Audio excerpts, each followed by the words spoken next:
Well, a terrific Thursday afternoon. How are you? And welcome to the Jason Gregor Show on Sports 1440, Orders Nation, YouTube, and Facebook, as always presented by our title sponsor, PlayAlberta.ca, where you can get in a game. And it's Thursday, and it's my favorite game, the Daily Grand, where you can win $1,000 a day for the next 20 years. Or you could take the one-time lump sum payment, but that ruins the fun. Well, I guess if you think it's fun to get money every day. Now, I know people say get interest. You're ruining the point, okay? You guys take your lump sum. I'm just going to take $1,000 a day, just for fun. I would like it. So now, lots to discuss on the program today. The text line is going to be busy. Have some open line time at 833-401-1440. You can call or text. It's your choice, 833-401-1440 in our inbox. Thanks, everybody, for listening. Sports 1440, sports1440.ca. Watching at Orders Nation, YouTube, and Facebook, as well as X. So thank you very much. It's a busy day. The Edmonton Oilers. Now, it's preseason. And you had an American League goalie in net last night for Edmonton.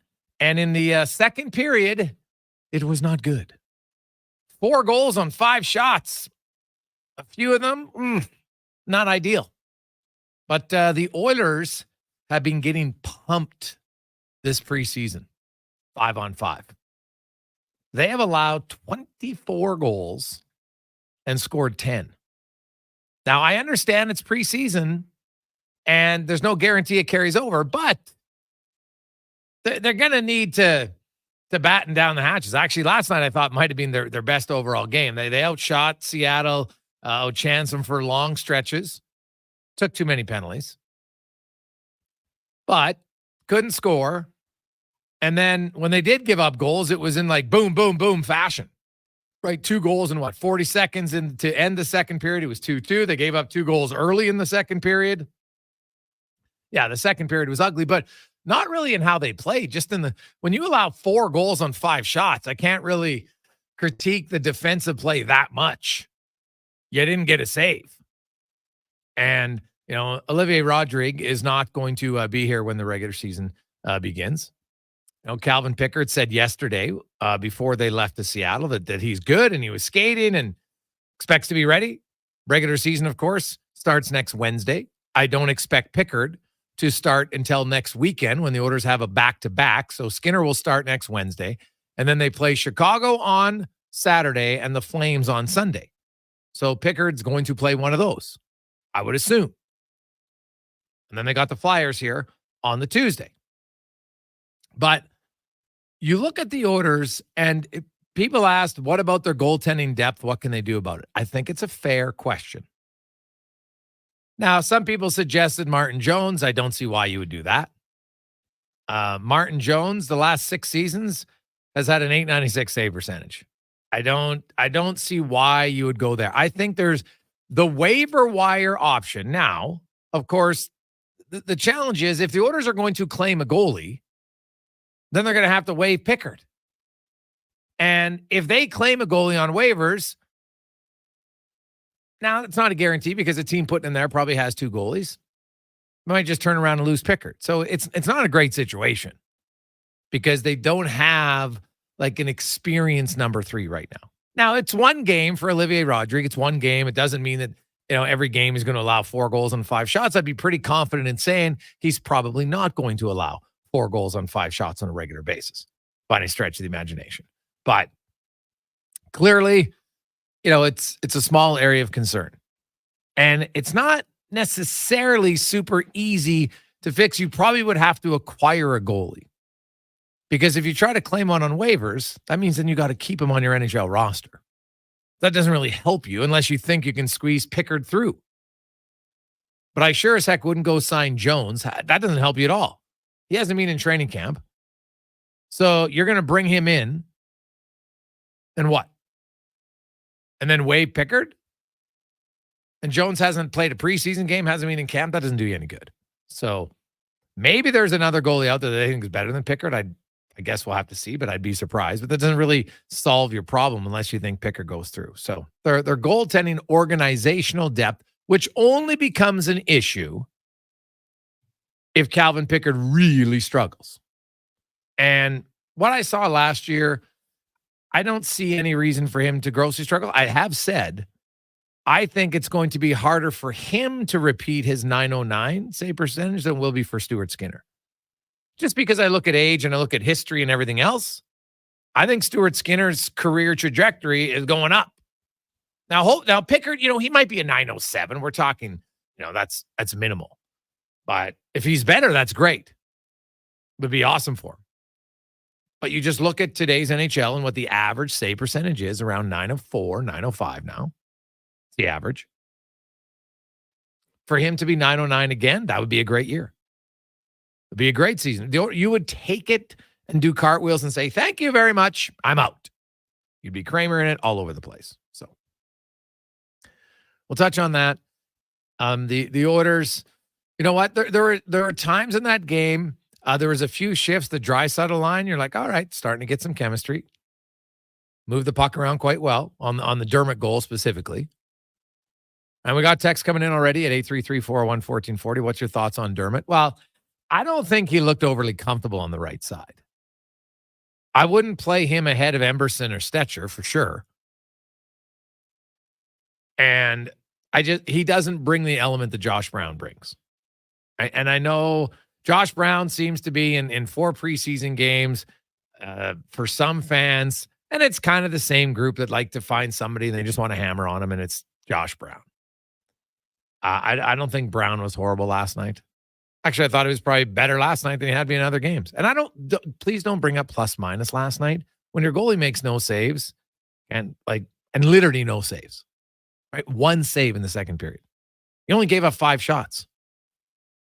And it wasn't like those ones were unbelievable great scoring chances. So I'm pretty confident that Skinner and Pickard would make more saves than Rodrigue did last night in the exact same situation. That's what I think. So Orders will have one more preseason game. Thankfully, it's over on Friday. Also, NHL regular season officially gets going tomorrow with New Jersey and Buffalo starting in Europe. And then the Orders, they're having a team building event today. They will play tomorrow. They're back to Edmonton. And they'll start to get set for Wednesday's game against the Winnipeg Jets. And it will be the 45th season opener for the Edmonton Oilers. And historically, they always start at home. Like, the Oilers have one of the highest percentages of home to road starts to start a season. This will be their 45th, 34 times they open up at home.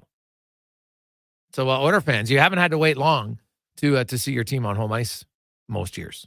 34 out of 45. It's pretty high. So 833-401-1440. Hey guys, sign Koskinen. Mike's always good for a good laugh. Always good for a laugh. Sure. I like it. Hey Gregor, be honest, Josh Brown is not NHL caliber. Again, I don't make that crazy stock. Josh Brown he's been in the NHL, so he is NHL caliber. Is he NHL caliber on a cup contending team? I think that's a fair question. Do I expect Josh Brown to be a regular in the Oilers lineup after the trade deadline? I do not. Do I expect him to be an everyday defenseman in the first 60 games? Probably not. So I view him kind of as a 6'7", but a 6'7" is different on a cup contender than it is on a 20th to 32nd place team. So I think it's fair.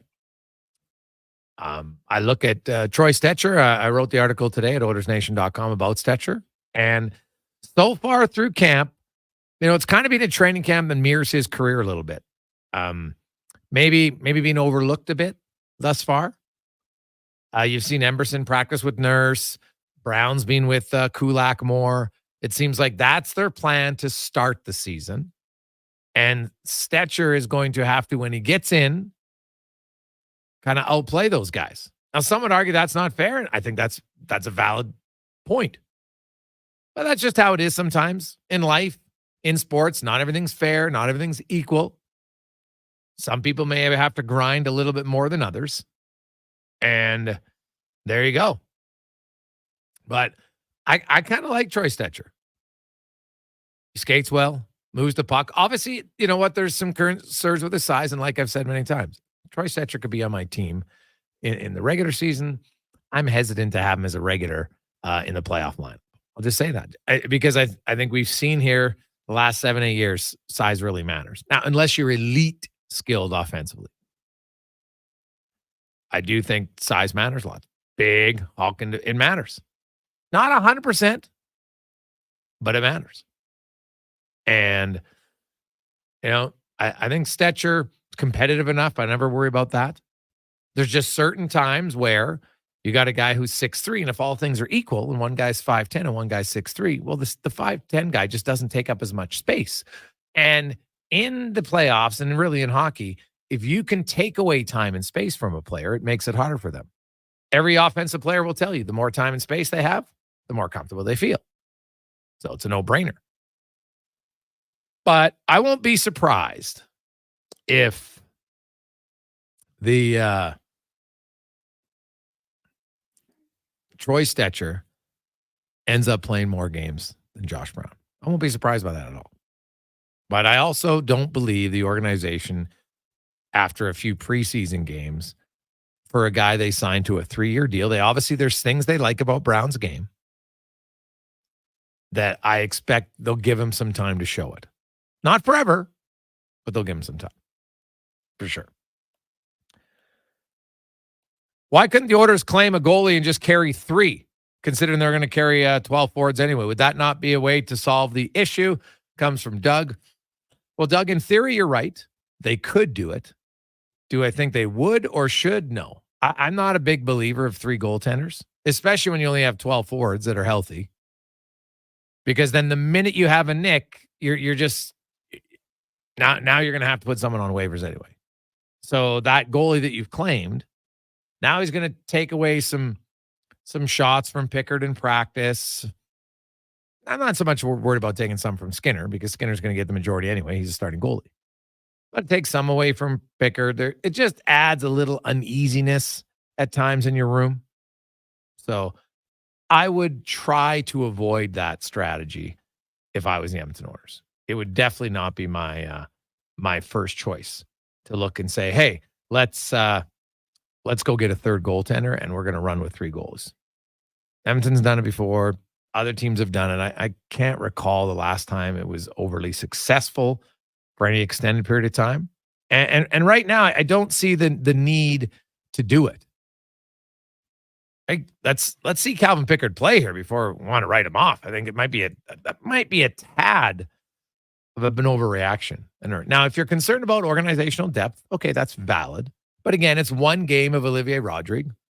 You know, let's see what happens if he gets into a regular season game. Because we all know he's only getting into a regular season game if Pickard just stinks the joint out for multiple starts or if there's an injury. It's really the only way I see it. So 833-401-1440. Coming up on the program today, Dennis Bernstein will join us. So we'll talk a little at Los Angeles Kings, a Pacific Division preview. Bob Harris will be by talking some NFL and fantasy. Rob Vanstone will preview the Elks and the Riders. Man, you see Rider fans online, they're just celebrating and then have to play Trey Ford.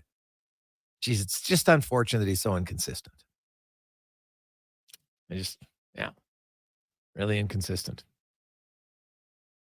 Like a young player is inconsistent. Who would have thought it? I've never seen that before. Shocking to me.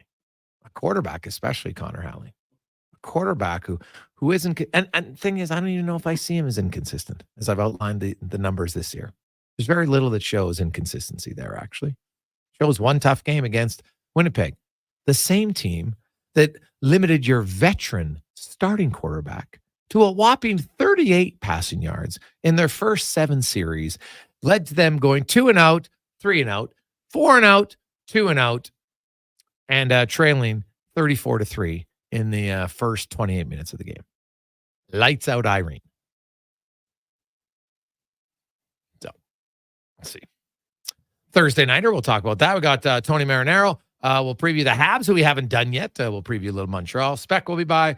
TR will join us, Livingston and more. Busy Thursday, 833-401-1440 in our eWell inbox. We'll come back and talk a little Pacific Division on the Gregor Show, Sports 1440, sports1440.ca, and Oilers Nation YouTube and Facebook, presented by PlayAlberta.ca. Get the Daily Grand. Get your tickets today. $1,000 a day for 20 years. 7.2 million. Hockey is back, and Play Alberta, Alberta's #1 sportsbook and official partner of the Edmonton Oilers, has you covered with bigger offers, boosted odds, live betting, player props, and more. New to Play Alberta? New players now receive $200 in free bets just for signing up. You already play? Get a $10 free bet for every $100 you bet. Every week, all season long. Visit playalberta.ca and make your picks today. Bonus terms and conditions apply. Ain't it beautiful? The inventory is unprecedented. Volvo Cars Edmonton is proud to boast an amazing selection of in-stock Volvo XC40s, 60s, and 90s. Visit Volvo Cars Edmonton today and experience the exemplary service you've come to expect and the affordable luxury only found with Volvo Cars Edmonton, Canada's only 12-time Volvo Excellence Award winners. Experience the difference. Volvo of Edmonton. Get ready to revolutionize your job site with Edmonton Kubota's game-changing compact construction equipment. From mini excavators and skid steers to track loaders, carriers, and utility vehicles, they have a model to fit every need, all powered by legendary Kubota diesel engines. These machines are built for performance and reliability. Transform your work with Edmonton Kubota's top-of-the-line compact equipment. Visit them today and see why they're the name you can trust for power and precision. At Fountain Tire, we love jingles. Get up to 25% off select tires. Until October 19th. Plus a bonus $50 off any service of $150. Restrictions apply. Book online today. Fountain Tire. We're on this road together. Some things just work together. Sticks and pucks, cleats and AstroTurf. Your love for the game and Papa John's passion for better ingredients. Better pizza. Nothing pairs with the game like Papa John's. Crafted with signature sauce, toppings, and original fresh dough. They're the champion of pizza. And now you're the champion of winning deals. Just order at papajohns.ca. Use promo code SPORTS20 and score 20% off any regular menu price order. Better ingredients, better pizza. Papa John's. That's SPORTS20. In 1973, deep in the basement of an Edmonton family home, an elite team of specialized forces came together to form Action Electrical. Action Electrical Divisions, assemble! Projects team reporting. Service team reporting. Testing team reporting. Energy team reporting. Supercharged with skills in their electrical fields and grounded by strong family values. Facing an electrical menace? Call on the men and women of Action. Operating throughout Alberta at actionelectrical.net. Hey, sports fans, we've got a clear choice for you. At Crystal Glass, we provide customers with the perfect glass for any job. From home to auto and even commercial, installation or repairs, we're your team. Call 310-GLASS or visit crystalglass.ca. Crystal Glass. I couldn't ignore it. Everyone kept saying, "You look so tired." Are you getting enough sleep, dear? Hon, you look like you need some rest. but I'm not tired. I guess I just look that way. But you don't have to.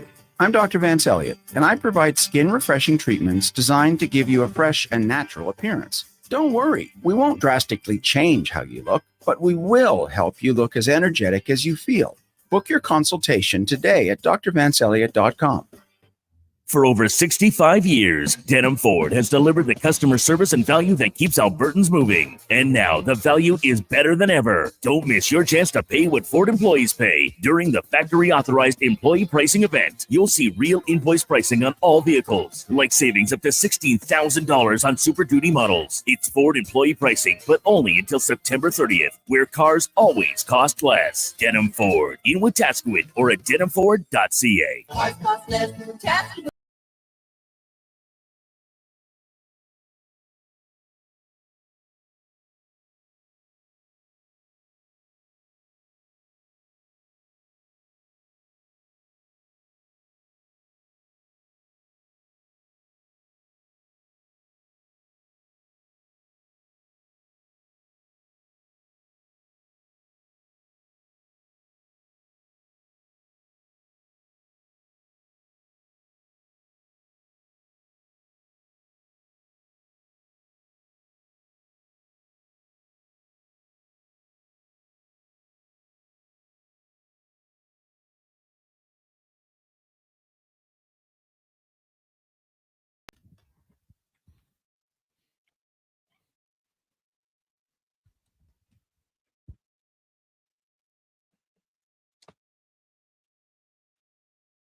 Welcome back. Thursday afternoon on Sports 1440, Orders Nation, YouTube, and Facebook, sports1440.ca. Thanks for watching, listening, however you can consuming the show. We appreciate it. Maybe you missed some of it and you get the pod later. That's great. Anywhere where you get your podcasts is the Jason Gregor Show. Or, of course, you can on the app, iHeartRadio, Stingray, and the Radio Player app. Thank you very much. It's a busy time of year. Is of course there's even curling going on right now. There's curling on. There's MLB playoffs. Only one game tonight after 3 series are done. The Brewers and the Mets going to go at it tonight. Then of course they'll start the second round on Saturday. The NHL officially begins this weekend with 2 games in Europe, in New Jersey and Buffalo tomorrow and Saturday, and then the rest of the league will get going either Tuesday, Wednesday, Thursday. I think the latest some teams, the Ducks and a few others, start on Friday. So let's go around the NHL, brought to you by McDonald's, and it's back, baby. It's your favorite. All sorts of great prizes. You got to match them all. Who doesn't like any more property? Monopoly is back right now, only at McDonald's.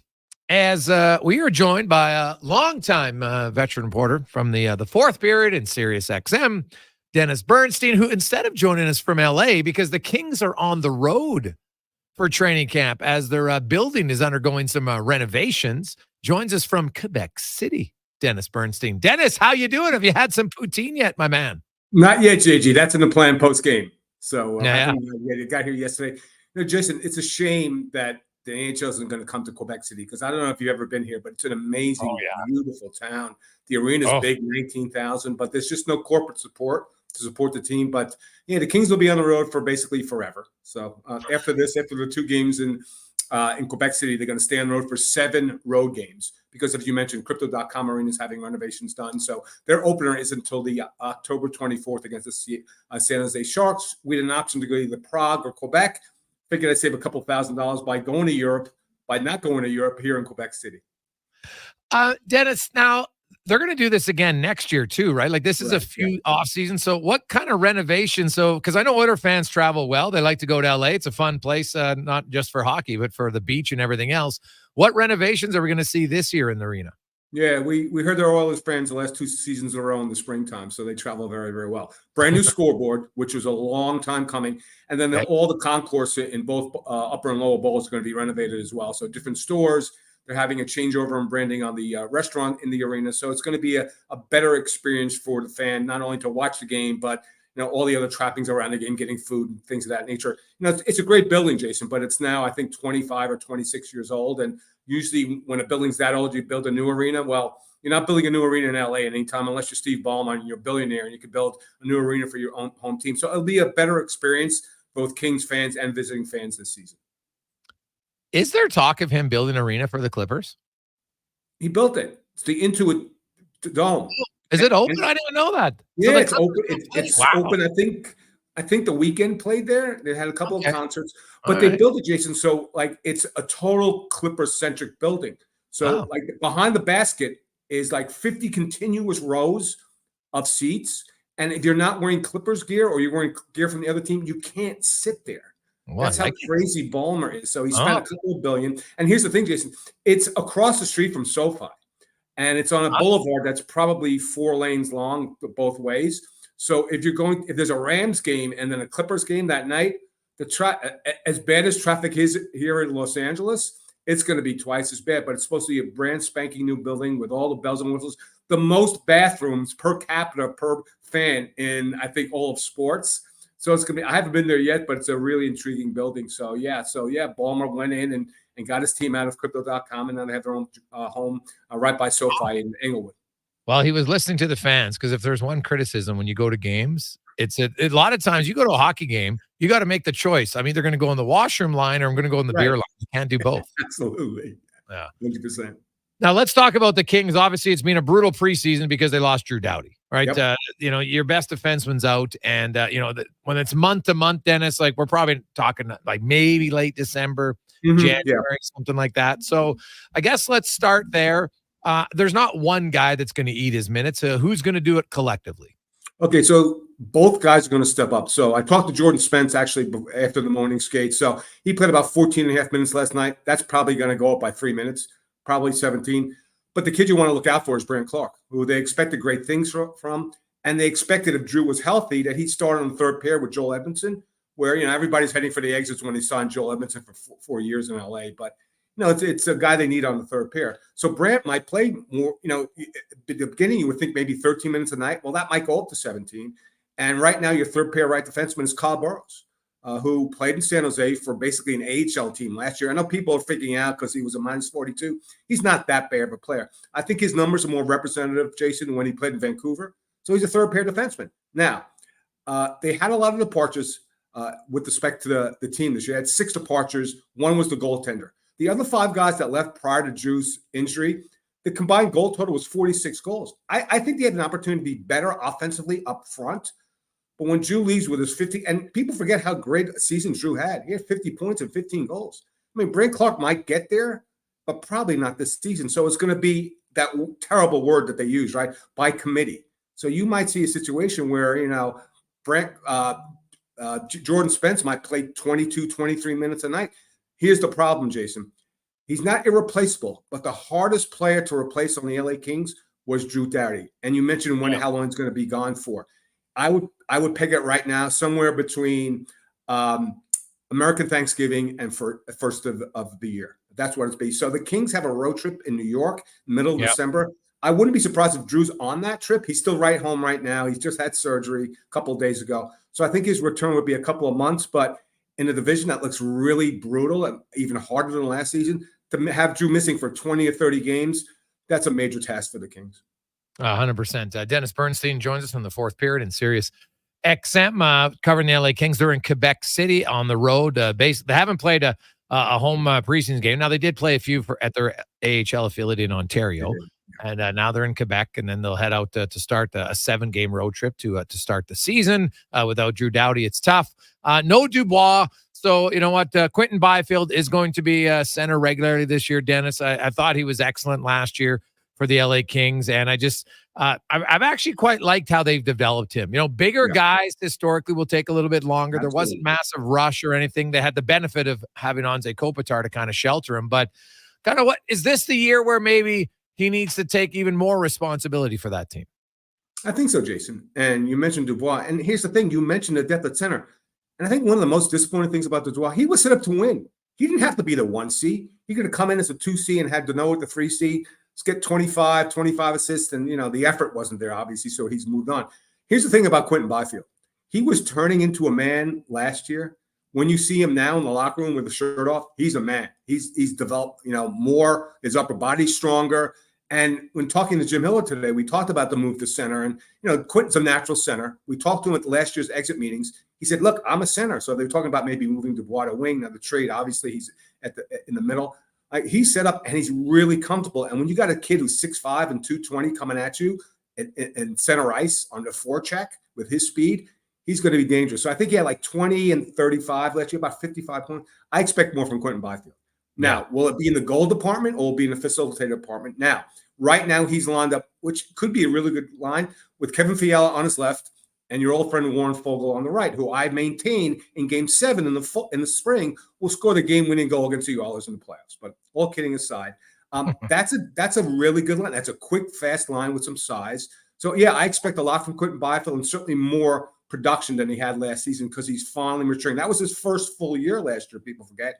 And you're right about one thing. Same thing with Slavkovsky in Montreal. It takes longer for guys. And I know that with respect to the optics, it wasn't great 2 years in because Stützle went off and got that 100-point season, and Quentin was still struggling to find his way. But right now, he has the potential, maybe not to be the 1, but certainly the 2. And if you go in the playoffs, if they do make the playoffs, Kopitar 1C, Byfield 2C, Deneau 3C, that's an advantage against most any team, except probably your team in Edmonton. Dennis, so who's going to start the season with Kopitar and Kempe?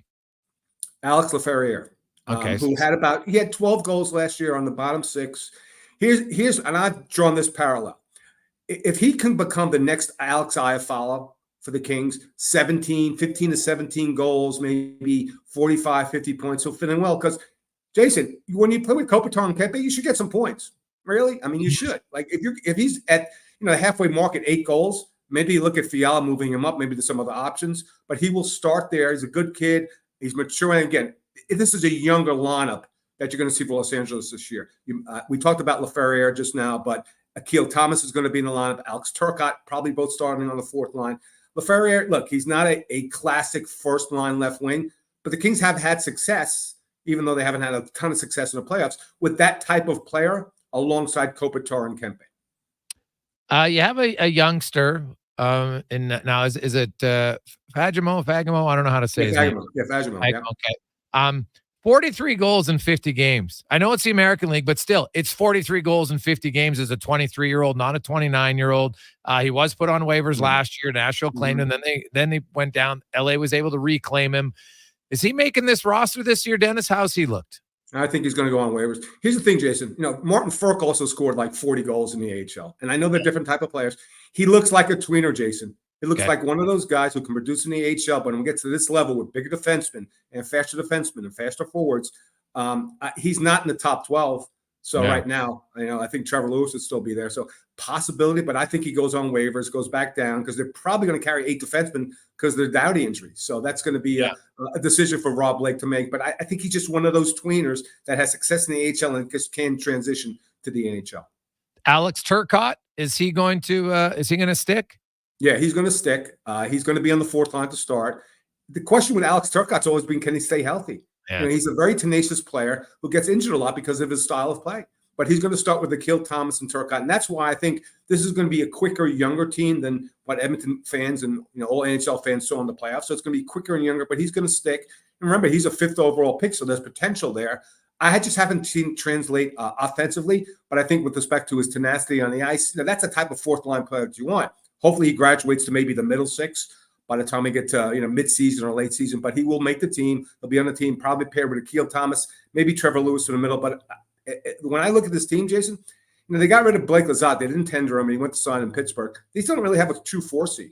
And so there's some talk about, Pierre Edward Belmar got released today in his PTO. Maybe that's an option. They still might be looking at options at 4C, but Turcotte will make the team, and they expect some quality minutes from him this season. Phoenix Copley, is it just foregone conclusion? Is he going to get put on waivers as the third goalie? Yeah, he will. So you can pick him up in Edmonton if you want him. So exactly. So David Ridge is going to play tonight. Yeah, Ridge will play tonight in the preseason game. Probably Darcy Kemper will play on Saturday night against Florida. But they won't carry 3 goaltenders, so he'll get. And I assume he'll clear waivers, go down to Ontario. It was a tough break. He was the 2. He was the 1B last year, tore his ACL. But I would expect waivers for him, and I expect he'd clear and go to Ontario. What's your expectations of the Kings without Doughty? How many points is that potentially taken away from them, do you think? I'd say probably 4 to 5 wins. Jason, I got to see how this team plays in the first 7 games on the road. Because they say like great stuff about going on the road and you bonding with the team, and that's great. But when you don't have the matchups when you're on the road and you throw out, Kyle Burrows and Joel Edmondson out there on a pair, you're going to be at a disadvantage. Right. So I think probably 8 to 10 points, which they really can't afford to do. Look, if they come home 500, let's say they go 3-3-1 on the road, I think it's a huge win for this team. Gives them confidence, gives them building. It's a question of the guys that we talked about, Spence and Clark. How will they handle the increased minutes? And how, Drew's got a massive presence, not on the ice only, but in the locker room as well. Like that's going to go away. Now, eventually, when he heals from his surgery, he'll be back with the team, hanging around the team. But it's a very, very critical road trip. They take. You miss Drew, you come home 2-5, let's say, that's not going to be good. So I think they could still be a playoff team, Jason. I'm looking at them as a wildcard team, and I'm looking at them a little less, even with Drew, it's probably like a 95-point team, which if you don't have Drew for 2 months, if you're a 90-point team, guess what? You're not making the playoffs. So It's going to be the first month of this season is critical for LA because Drew's not playing. What about all the talk? The players were very vocal that they didn't like the style of play that they had late last year. And, they wanted to be more up-tempo. They didn't want to sit in the 1-3-1. And, Hiller said, we're not going to do that. What have you – and I know it's preseason, Dennis. It's really hard to know. But you watch practice. You're pretty in tune to what's going on now. How different are the Kings going to look under this system? And when you talk to the guys, are they a bunch of kids at Christmas time feeling like they got a whole new lease on life? I was told by your buddy Sean May that I'm not allowed to use the words 1-3-1 when I talk to Jim Heller, but all kidding aside, the players, look, it wore on the. And I get why that. People got to remember the history in LA, Jason. Like Todd came here and the team stunk. So how do you play a 1-3-1, a trapping defense like that without that much talent? Fine, but when you get more and more talent, like guys like Kempe and Kopitar, and I was the guy who asked Kopi first day at training camp, you're going to play. He goes, we're not playing the 1-3-1, and that was a one sentence definitive. And I talked to Jordan Spence today, and it's really, really tough on the right side defenseman because he's the last guy back. Yeah. Right? So he's facing 2-on-1s. He's going to face Connor and Lane coming down on a 2-on-1. Plus, it doesn't help him offensively. So Jordan said, like, if we go to 1-2-2, it's going to help me offensively because I'm not going to be the last guy back. There's going to be more speed from the forwards in neutral zone, in the neutral zone. So I think the players welcome it. It outused its usefulness because if you're playing that, you're not a great team. And this team, while it's not great, it's still a playoff team. So I think everybody welcomes it. But I'll say this, Jason. They give up 10 goals in Boston and Buffalo. By game 3, you might see the 1-3-1 back. Dennis, we'll see. Enjoy Quebec City, man. It's great food. It's a great place. Enjoy that. And then good luck on the 7-game rodeo, and we'll talk to you again soon. I don't think we Oilers and the Kings, they don't even play until like after Christmas. I think it's the 20th. After Christmas. So it'll be a while, but we'll talk to you before then. Well, always great being on Sports 1440, Jason. Thanks for the time. You betcha, man. That's Dennis Bernstein. Great guy. Great guy. Well dressed too there. I like it. Nice blue suit. Awesome. 2:39, Jason Gregor, Connor Halley on Sports 1440. I'm curious to see how the Kings, like, honestly, if you like Adrian Kempe is the one player and he's been really good, but you're allowed to be a little bit more freewheeling and use your speed like that. Adrian Kempe, man, that guy is a big, fast power forward. God, I'd take Kempe on my team any day. I think he's a hell of a player. And I'm curious to see, him and Byfield, and they got some speed on that team. But look at their defense now. You're going to ask some younger guys. Now, they're not rookies because they've been around a while, but replacing Drew Doughty is not easy. It's like 27 minutes a night. That you got extra guys, 3-4 minutes here, 5, like it's hard. Right? So, and now your number 7's coming in. He's got to play 12 minutes. Like that's a big blow to a team. And I think Dennis is bang. Like I think it takes the Kings, and unless they surprise me, I think it takes them out of the top 3 and puts them in the wild card battle. And if all of a sudden you lose a few tough games, that might be the difference. So yeah, they need, and plus starting on the road, 7 games, it's not ideal. Not ideal. But if you're going to LA, I hear they've opened up in that arena. There's even now, I don't know if it's going to be this year or next, but they have it. There's going to be like an open space, kind of like in Seattle, so you can see outside. So there's something they're looking at there. Quick break. We'll return. Speaking of looking outside, maybe look outside the boxes. We'll get to some options on thinking outside the box next on the Jason Gregor Show on Sports 1440, Oilers Nation, YouTube, and Facebook, presented by PlayAlberta.ca. I take possession of my commercial space in 3 months. I need lighting. I need a fire alarm. I need data. I need a generator. I need panels. Sounds like a job for the men and women of Action Electrical. Projects team reporting. We design, build, and construct all the electrical systems for your projects. Need everything to work right? Get the Action Electrical project team on your site. Facing an electrical menace? Call the men and women of Action. Operating throughout Alberta at actionelectrical.net. You've probably heard the term supply and demand. Something is needed and someone supplies it. We're GS Construction, and we're in the supply and demand business with you. Edmonton and the surrounding area continue to grow. Infrastructure has to be continually replaced and upgraded to keep up with demand. You see it with new buildings and new roads, but what about below ground, where all sorts of pipes bring you water and take wastewater away? That's where we come in. For more on what we do, go to gsconstruction.ca. Mr. Rooter meets a ghost. 1 plunge, 2, and 3. A toilet clogged with a ghost? Man, I love plumbing. You're free now. I will never find peace. The clog is fixed, yes, but I have never trusted the sump pump. No problemo. I can fix that. Now go to the light, you little scamp. Thank you, Mr. Rooter. To resolve your unfinished plumbing business, trust one plumber, Mr. Rooter. Carve out for a cause at the 6th annual Jason Gregor Pizza Takeout presented by Swift. Thursday, October 24th at the Canadian Ice House. Indulge in unlimited pizza while raising some dough for Kids Sport. Vote for your favorite slice to crown the People's Choice Awards winners. Don't miss Edmonton's biggest pizza party with Gregor broadcasting live. Tickets are $60 or $200 for a group of 4. Adults only. Buy your tickets today. For more details, see jasongregorpizzapigout.com.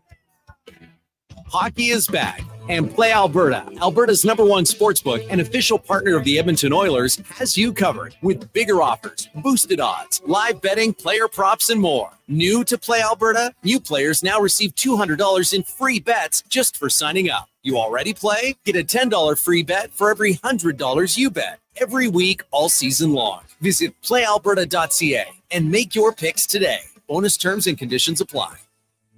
Experience more at the Edmonton Expo Center. Come for Canada's largest trade show, the biggest names in entertainment, exhilarating sporting events, and more. Stay for the experience. But it doesn't end there. Maximize your brand exposure with Edmonton Expo Center's new cutting-edge feature screens, spanning Western Canada's largest venue space. Captivate an annual audience of over 1 million visitors during iconic events like Pro Rodeo, Disney on Ice, Glow, K-Days, and so much more. To learn more, call 780-660-0514 or visit edmontonexpocenter.com today. New Jizz Nuggets.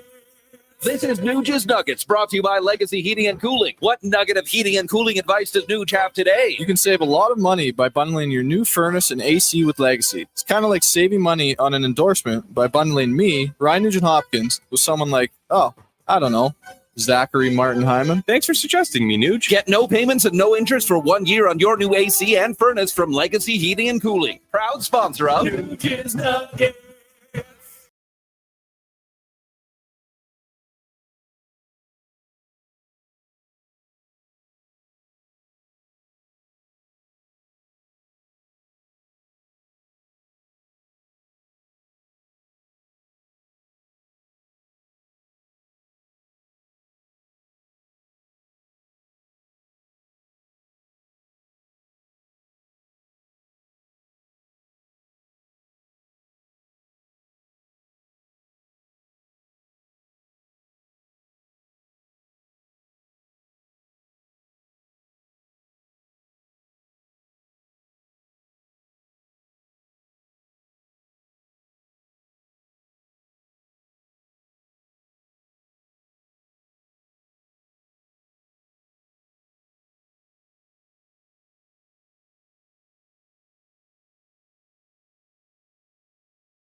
.245. Welcome back.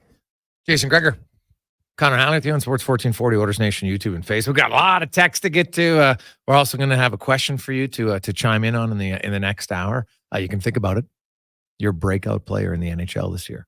So I kind of put the standard like a 20-point improvement. But if it's somebody who only played like 40 games, then prorate whatever they produce in 40 games and add 20 points. Right? Or a goalie who you think maybe is going to make 10 more starts, take a big step. Who do you think it's going to be and why? We'll get to that in the next hour. But first, let's get to our football report brought to you by Legacy Heating and Cooling, home of the no payments. No interest for 1 year on your furnace. I know it's starting to get cold. We don't want it, but it's inevitable. Plan ahead, save money. LegacyHeating.ca. Sirius XM fantasy host, as well as host of the Football Guys Fantasy Football. Bob Harris joins us. Another week in the National Football League is upon us. And Bob, I guess my major question first, and kind of tongue-in-cheek when I say major, is Kyle Pitts even going to get a catch this week? Not necessarily. So, like, if we're like playing heads or coins, or who are we taking, Kyle Pitts or Mark Andrews? I think if we felt like if we're saying Kyle Pitts is Atlanta's Mark Andrews or Mark Andrews is Baltimore's Kyle Pitts, I think that is not entirely hyperbolic, and saying it's hyperbolic probably falls short, just like Pitts and Andrews have, right? Like, Heading into tonight's game, Pitt's target share is below 14% in 3 of 4 games. He's had no more than 3 catches or only more than 3 catches in 2 of his last 15 games. Falcons have done a lousy job of scheming him up this year. When they do scheme him up, the separation hasn't been there. He can stay on my bench for a while. He and Mark Andrews have deserve ceremonial benchings. And if I'm being honest, like if you're in a normal kind of league, like if it's not a deep league, you can feel free to move on if those guys are clogging up your roster and you need to get a more productive player on there. Well, so that's the question. The tight end position this year hasn't had a ton of production this far, right? I think there's only 4 players even averaging 10 points a week in a full PPR. So, and Cole Kmet's one of them. So when you look at that position, now Trey McBride's been hurt, so I guess I'll give him a little bit of a pass there. But are there any guys you see at the tight end position that the last few weeks you look and say, hey, these are guys I think that are on the rise? I think the way the position's fallen for me, and the news was bad today on Taysom Hill. He has fractured ribs. Yeah. If he was available, no tight end in the NFL, one tight end in the NFL. Let me rephrase that. One tight end in the NFL has more opportunities in goal-to-go situations that over the last 2 years than Taysom Hill, who finished his tight end 12 last year.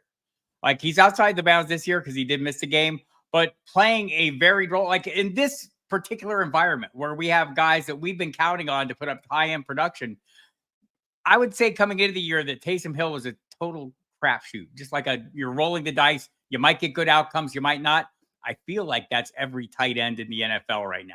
I do like Travis Kelce, going forward with Rashee Rice going on injured reserve today. I think Dallas Goedert, George Kittle, Brock Bowers, you mentioned McBride. I think those guys are all safe plays, probably Jake Ferguson as well.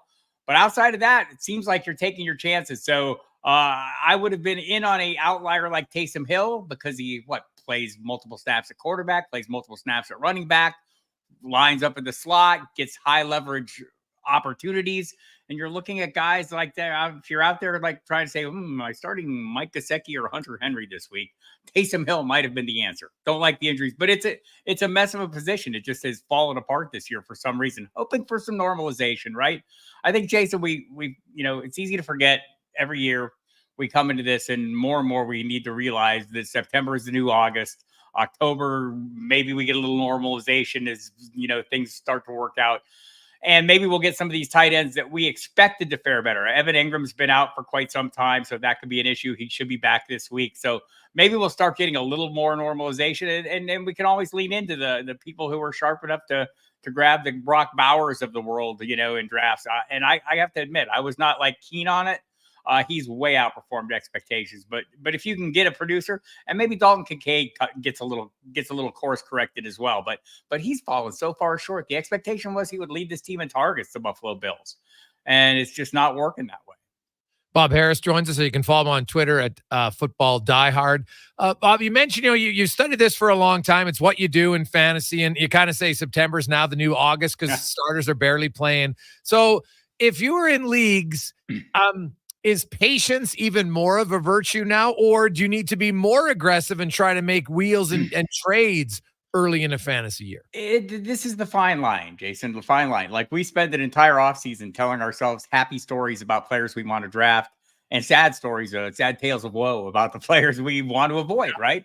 And the people who best understand how to bail on their narratives, those well-crafted storylines, and realize that things aren't working their way, are generally the people who come out ahead. That said, you've invested that entire offseason on that research and that effort to figure things out. And the desire is to stick with it. And I do try to be patient, but all of this is going to be determined by how your leagues are configured, how much room you have on your bench. Like I said, caused great consternation in my live stream the other night. I said, you can drop Mark Andrews. Wait, what? And I should frame that carefully. In leagues where you have room at the bottom of your roster and there is no problems getting pieces and moving pieces in and out that are performing better, go ahead and hang on to Mark Andrews in the hopes that he turns into, Mark Andrews. And otherwise, if he's just blocking a spot, if he's taking a spot on your roster and you can't play him, there's no reason why you can't move a productive player onto your team and move on. The reason we don't do that a lot, Jason, we have the fear of missing out on the big game. We all know it. The minute I bench him, it's going to be the big game. The minute I cut him, somebody else is going to get him and he's going to come beat me. Yes, that's possible. Based on the numbers and the underlying metrics for a guy like Mark Andrews or Kyle Pitts, that's unlikely to happen. So I think we should all be paying attention to volume when we're drafting, when we're going into seasons, and when we're setting lineups. And the players who aren't getting it, the players who are fall short of that, they should be on your bench. And if you don't have room on your bench, they should be on somebody else's. Bob Harrison. So, Bob, look at a few other matchups now, because matchups become a big deal as you get into the season. You know, you got a month now. You see some tendencies for teams. Are there some running backs that you're leery of based on matchups this weekend? More that I'm excited about. But I think I would say none that I'm really dialed back on based on matchups this week. I think the ones I'm dialed out on, it's not as much the matchup, it's the circumstances. Like the Jets going up against Minnesota, super tough defense. I would still like to play Breece Hall. I still have great concerns about Braylon Allen, getting the touchdowns, right? So I think those are more the concerns. I don't think the matchups scare me off as much as, I think there's some super good matchups this week for running backs. Maybe the Miami offense in general I'm avoiding against New England or against anybody until we see something of a correction. And that would include Devon Achane, who's gone from a running back 1 down to running back 2 level at best. Yeah. So not ideal. Yeah. Miami, their whole season, it's amazing how they lose their quarterback. They've had some other issues. And for a team that had lots of people that everybody liked for fantasy players, all of a sudden now there's hardly anybody in Miami that you want to play. Even Tyreek Hill's not at the level that you would expect from Tyreek Hill. It just kind of shows you the importance of a quarterback for a receiver. Yeah. So, and that's kind of a two-edged sword too, right? Like I've been arguing all along that, like, let's say Adam Thielen last year would like you to know you don't have to have a great quarterback to be wide receiver 12 or finish as wide receiver 18. He was wide receiver 12 over the first 12 weeks, playing with the worst quarterback in the league. Justin Jefferson last year over the final 5 games was wide receiver 3, playing with Josh Dobbs, Jaron Hall, and Nick Mullins. I mean, really great receivers can get this done with less than ideal quarterbacks, but there is a cutoff, and Skylar Thompson might be it. Tyler Huntley last week was. So there is a point where, either bad offenses or dysfunctional offenses, and that's the case with Miami. They can't convert third downs. They don't stay on the, can't extend drives, and you're missing out on plays. The snap count drops out, and then you're hurting. But we were talking about some of the running backs that have great matchups. So again, Derrick Henry this week against the Cincinnati Bengals looks like another run-heavy week. I like Washington against Cleveland and Cleveland against Washington. The running backs in that game should fare well. We just need to see who it is for Washington with Brian Robinson hurt. Could be an Austin Eckler. That share you have of Austin Eckler could have some value. Love the Indianapolis running back against Jacksonville and the Jacksonville running backs against Indianapolis. I think there's just some great running back matchups this week. Jordan Mason against Arizona. Yes, please. It just seems like a lot of good running back matchups this week. What about Jonathan Taylor?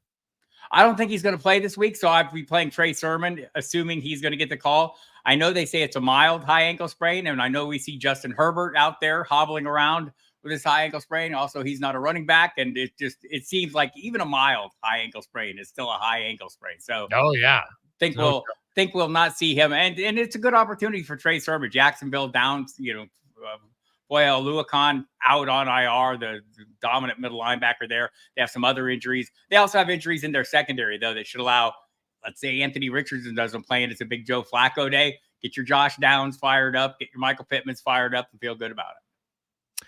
Bob, great stuff, man. I really appreciate it. We'll talk to you again soon. All right. Appreciate it, Jason. Thanks. There you go. Bob Harris. You can follow him on Twitter at Football Diehard. And it's interesting. September's now the new August for the NFL. It can be pretty unpredictable. The tight end position, and there's like 3 guys who've done anything. It's crazy. So people who are drafting tight ends high are probably like, whew, not getting a lot of great value in your tight end. I was one of the idiots who took Kyle Pitts thinking that eventually he would do something. The only saving grace is hardly any tight ends are doing anything. So as bad as he is, he still doesn't even look that terrible. That's what's kind of comical about it. It's still not good. Don't get me wrong. But it's the tight end position is just, man, it's a lot of junk unless you got Dallas Goedert, right? Goddard's been really good. Kittle obviously has been good and even missed a week and he's still pretty good. Some of you who are in on Brock Bowers early, good for you. But man, then you're like Cole Kmet. What is it? What's the guy? Is it Freiermuth Cons in Pittsburgh? Freiermuth, yeah. Freiermuth, yeah. Like now, McBride's a good tight end. He's banged up, so that obviously hurts you a little bit. But like remember, everybody was all over Isaiah Likely after one game. We love Isaiah, and not likely that's continued. So it's been a tough go at the tight end position if you're playing fantasy football this year. 2:57 coming up. TR is going to join us. We'll have Rob Vanstone a little bit later on in the hour talking Elks and Riders as the Elks are in a must-win game. The Riders win that game and pretty much punch their ticket. Well, they do. They would guarantee themselves a playoff spot then if they can defeat the Elks on Saturday. So a big game. Ethel Thompson will be starting for the green and gold. Let's get to the Con Man Sports 1440 update brought to you by Kids Sport and their 6th annual Jason Gregor Pizza Pig Out, which goes 3 weeks today. So I know we always get a mad rush of tickets at the end. Everyone's like, oh, geez, I want some pizza. We'll get it now. Guarantee in. You can get your tickets at jasongregorpizzapigout.com. And we still have room for 2 pizzerias. If anybody's out there, you want to test your pizza against the best in the city, well, you can go to Jason Gregor Pizza Pig Out, and you can find the details there on where to sign up as a pizzeria, or send us an email and we'll hook you up. Here's Connor Halley. This is a Sports 1440 update. Tampa Bay Lightning forward Connor Geekie has been suspended for 1 preseason game. That came from the NHL Department of Player Safety. The league found that Geekie left the player's bench on a legal line change for the purpose of starting an altercation. On the ice tonight, Kings host the Bruins. Devils are in Philadelphia. Penguins taking on the Jackets. Red Wings host the Leafs, and the Stars travel to St. Louis. The Avs in Sin City. Week 5 in the NFL will begin tonight. Falcons host the Buccaneers. Down gets going at 6:15. Kansas City Chiefs place wide receiver Rashee Rice on the IR today. That'll keep him out for at least the next 4 weeks. He was injured on Sunday in Los Angeles when Patrick Mahomes slid into his knee. Major League Baseball playoffs rolling on tonight. A winner advancing to take on the Philadelphia Phillies as the Mets taking on the Brewers. First pitch set for 5 o'clock. Indiana Fever guard Caitlin Clark was a near unanimous pick for the WNBA Rookie of the Year. She received 66 of 67 votes, with Chicago Sky's Angel Reese receiving the other. Coming up in hour 2 of the Jason Gregor Show, we'll be joined by our co-host, former NHLer and Shoresy star Terry Ryan. Plus, we'll preview this weekend's Elks Riders game with Rob Vanstone. I'm Connor Halley. This has been a Sports 1440 update. This is Sports 1440, a Stingray radio station broadcasting on Treaty 6 territory. Download the free iHeartRadio app and listen to CKJR wherever you go. Well, get ready for a silly hockey fans. Your partner in power just skated onto the ice. EWEL.ca, the new e-commerce website for electrical wholesalers Edmonton, is ready for the power play 24/7, 365. UL skates to where the puck will be in 5 years. Now that's forward thinking. Killer selection, slamming products from the best brands, and legendary service. Don't sit on the bench. Get your account today at EWEL.ca and win that project. Plug into your partner in power. Get an EWEL.ca account today. This week at The Brick, when you buy more, you save more. Shop amazing savings throughout the store, like up to 30% off furniture, up to 40% off mattresses, and up to $500 off select major kitchen appliances. Plus, when you buy more, we give more. A portion of our sales will be donated to your local Children's Hospital Foundation, helping to transform children's lives with every purchase you make. Some exclusions apply. See in store or online at thebrick.com for details. The Brick, saving you more. Hey, it's Kevin Carius. Looking for a truck? Looking for a deal? Then head over to St. Albert Dodge. Right now, save up to $20,000 on 2024 Ram 1500 DT model trucks, including the Sport, the Rebel, Laramie, and Limited Line. It's been a long time since we've seen anything like that. And if you need one more reason to buy, remember that the 2024 Ram 1500 models are the last year of production, featuring the legendary Hemi V8. Head up the trail to see how easy it is to do business at St. Albert Dodge. Hockey is back, and Play Alberta, Alberta's #1 sportsbook and official partner of the Edmonton Oilers, has you covered with bigger offers, boosted odds, live betting, player props, and more. New to Play Alberta, new players now receive $200 in free bets just for signing up. You already play? Get a $10 free bet for every $100 you bet. Every week, all season long. Visit playalberta.ca and make your picks today. Bonus terms and conditions apply.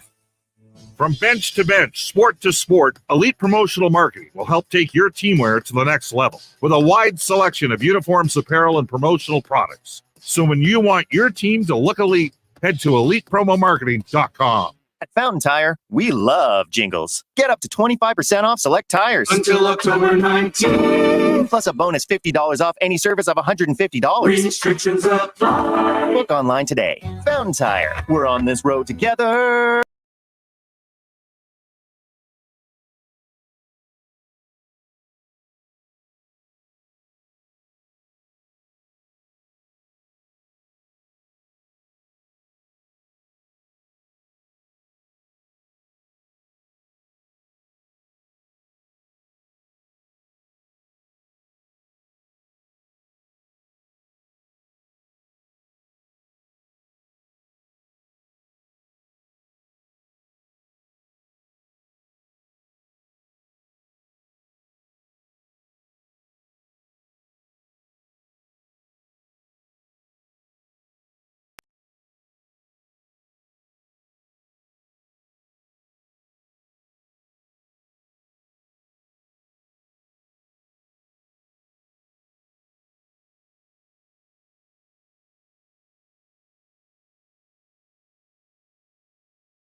Just after 3 o'clock.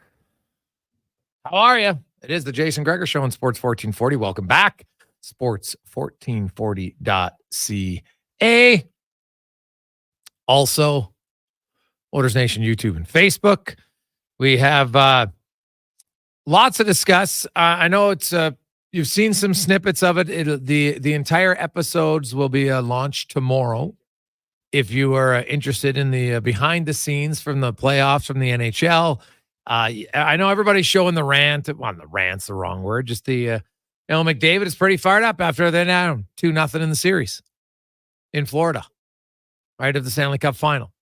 They dropped a few F-bombs, and I'm not really surprised if I'm being honest. Like, I never played the NHL level, but man, you played junior hockey. You played lots of places when you're in a final, and somebody's got to motivate your team sometimes. Right? You're not attacking any individual personally. At least the good leaders don't, I guess, unless it's really necessary. Sometimes you might do it. Sometimes you call a guy, say, "Hey, Bob, we need more from you. Come on." And usually you say it to players that are capable of giving more. You can never ask someone to do something they're not capable of, right? That doesn't work, right? A leader, then you're almost embarrassing someone because you're asking them to do something they're not capable of doing. So that wouldn't be ideal. But we'll see. We'll see how it plays out. And I'll tell you right now, I'll say this to Oilers fans. I got a sneak preview of it, and I think you're really going to like it. Bound by I can't talk about it, right? Like we got the whole embargo thing on it, but still, Oilers fans, let me just say, it was anytime you can get behind the scenes access like that, you get a really good sense of how things are. Now, I also know that sometimes you put in some things because they're going to get more talk, like the McDavid. Of course, it's the best player in the world. He's emotional. Come on, like they're down to, and remember, that's after game 2, where they just lost and did not play well. Game 1, they actually played pretty well. And remember, game 3, they also played well, couldn't score. But after game 2, it's a Stanley Cup final. You're down 2-0. You're frustrated because the odds aren't in your favor by any stretch of the imagination. And they still managed to get it to 7 games. And then it's a 1 game, anything can happen. And unfortunately for Edmonton, it didn't happen the way they wanted. But as painful as it was, I know because we got text already, Gregor, I can't watch it. And that's fair. All right. Everybody's going to deal with it differently. But I'll say this, I think you can watch right up until, don't watch after game 7 if you don't want. That's fine. But I think you would like, especially episode 5, right? Where, the Oilers aren't losing. you know what happens. The first 3 rounds are pretty good. Heck, the Stanley Cup final, up until the end of game 7. Yeah, you're frustrated after games 1, 2, and 3, but then you were euphoric after games 4, 5, and 6. It was an unbelievable roller coaster of emotion for Oilers fans. So I can see if you don't want to maybe relive the pain of game 7, but honestly, I can tell you, you get a pretty good insight into some other things that I think you will, and I think many of you are diehard Oilers fans. I think you'll appreciate it. So there you go. 833-401-1440, 833-401-1440. You can text us. It's the Jason Gregor Show live in the studios. And we got a lot of them. Guys, I know it's just preseason. And no matter what but maybe worried's the wrong word, but are we noticing how disconnected the team seems to be playing? The Seattle game looked worrisome to me, Daniel. Well, see, Daniel, what do you mean? The Oilers dominated this. Like the first period, not much happened either way. The Oilers were all over them in the second period. Their goalie didn't make a save. Their American League goalie didn't make a save. They gave up 5 shots. You give up 5 shots a period, and it wasn't like all 5 were high danger, great chances. 2 or 3 of those, I think, are very stoppable. Very stoppable. So I actually thought last night was kind of the best I've seen. Now, it was predominantly NHL guys too. But it's funny. I thought the Oilers, for lots of stretches of that game, played quite well. Especially this. It's funny. The second period was their best period, and they gave up 4 goals. And if you were able to watch the game, because if you just look at the score, you'll say 6-2. Oh, man, they got pounded. But they gave up 4 goals on 5 shots in the second period. I'd be curious, as a veteran, do you just say, okay, hey, you know what? Are there some areas they can still tighten up? 100%. I think they'll want to get a little bit better. Like their power play did create some chances, no question. 5-on-3, though, they had a long 5-on-3, didn't score. I know it's early, but still. So that's an area where they can say we can be better. 5-on-5, still not. Their timing seems a little bit off. Like when they're dumping, no one's chasing, right? They little sloppy here and there. It's preseason, but I didn't mind their second period. However, they have had a concerning ability to allow goals so far in the preseason. Now I know it might be AHL guys, junior guys, NHL guys, all mixed together. Either way, the Oilers have allowed 24 goals 5-on-5. 24 through 7 games. It's almost 3.5 a game just at 5-on-5. So yeah, they can definitely be better. There's no question in my mind. Hey guys, if you were Knobloch, what would be your defense pairs for Friday night? Well, I think Emberson's going to play with Nurse. I think Bouchard and Ekholm are going to play. And like I see no reason to not play Troy Stetcher. I think other guys have been given a chance. Give him an equal opportunity. So that's what I would have. Dermott come out, Brown come out, and I would put in Stetcher and Emberson. I'd have 3 lefties, 3 righties. That's what I would do.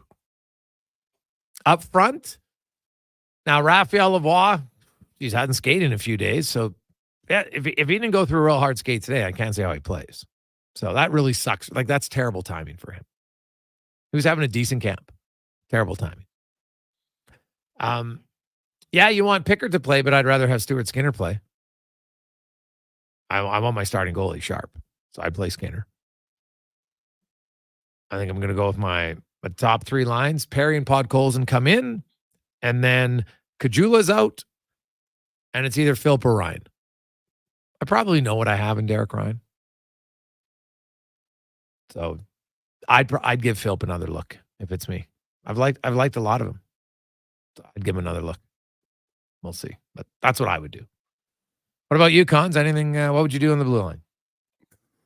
Hope for the best at some points. I mean, yeah, I think it's going to kind of be one of those things you're monitoring throughout the regular season. And there are going to be times, like I said, where I think you're hoping that it does work out. And, times where I think the fan base is going to get frustrated and, be on the let's do something bandwagon. Let's make a move. Let's bring someone in, even if it's not feasible or something that, is realistic where you're going to get that big of an improvement. But I think there's going to be ups and downs. I think that it's not going to be a straight line with this group, progression, decline, anything like that. I think there's going to be nights where, you're relatively happy with the group. And then there's going to be nights where you're going to be wanting more and hoping for more. But overall, I think the best way to combat that, to get good goaltending and play great 5-on-5 overall hockey when it's even strength.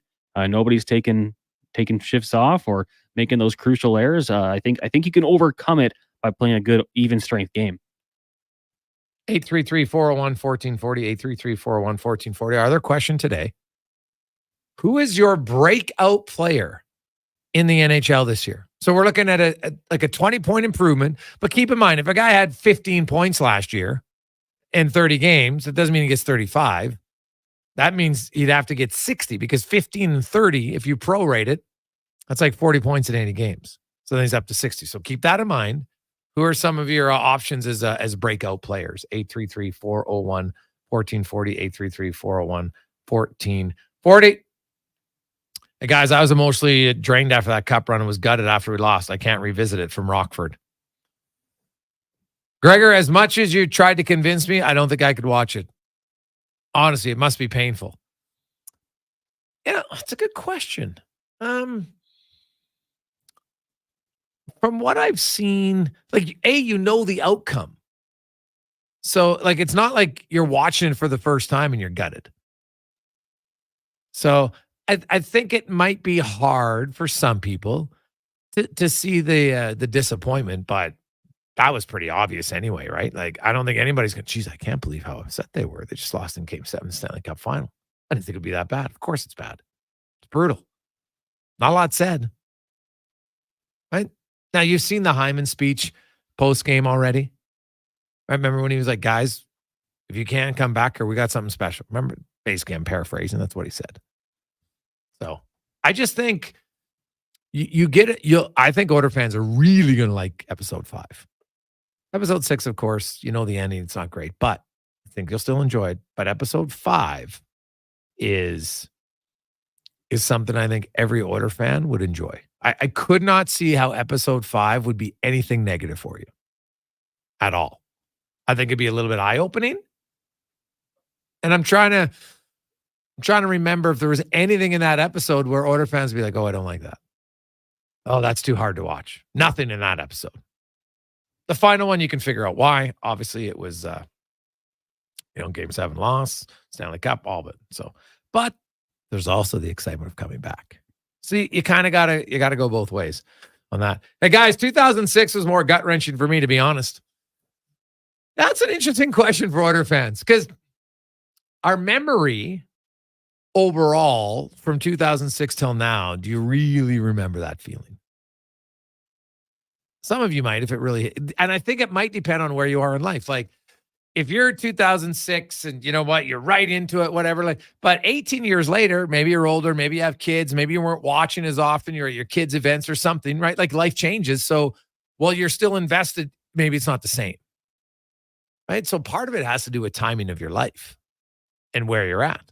Maybe this time was way harder. All of a sudden, your kids are older. You got the whole family's watching the game, and then your kids are crying. You're like, what is happening? So it would all depend, I think, for sure. So they'll be good. But I'd recommend you. Honestly, Oilers fan, I thought it was really good. I would give it a, if I was ranking that out of 10, I'd probably give it a solid 9. I thought it was really good. Anything outside the Oilers? Well, I only watched episode 5 and 6 because I didn't have time to watch the other ones yet. But I do. I'm curious about watching the captain one. And episode 2, the Kachuk one doesn't do any interest in me. But I liked how they did 5 and 6. So, and I like documentaries. I know documentaries, that's where Connor cries. Doesn't cry at movies, but he'll cry at a documentary. So I don't maybe this one. I don't think there's anything that would make you cry in this, Cons. Well, knowing you're emotionless wall. So you're definitely not going to cry. Suck it up. Yeah. But, and I really, like I said, because there's lots of scenes that you don't, but the outcome is coming. So to see it, but I think most Oilers fans could brace themselves and prepare for it, right? It's like if you go to a funeral and it's a young person, well, any funeral's tough, but we all know certain funerals are harder.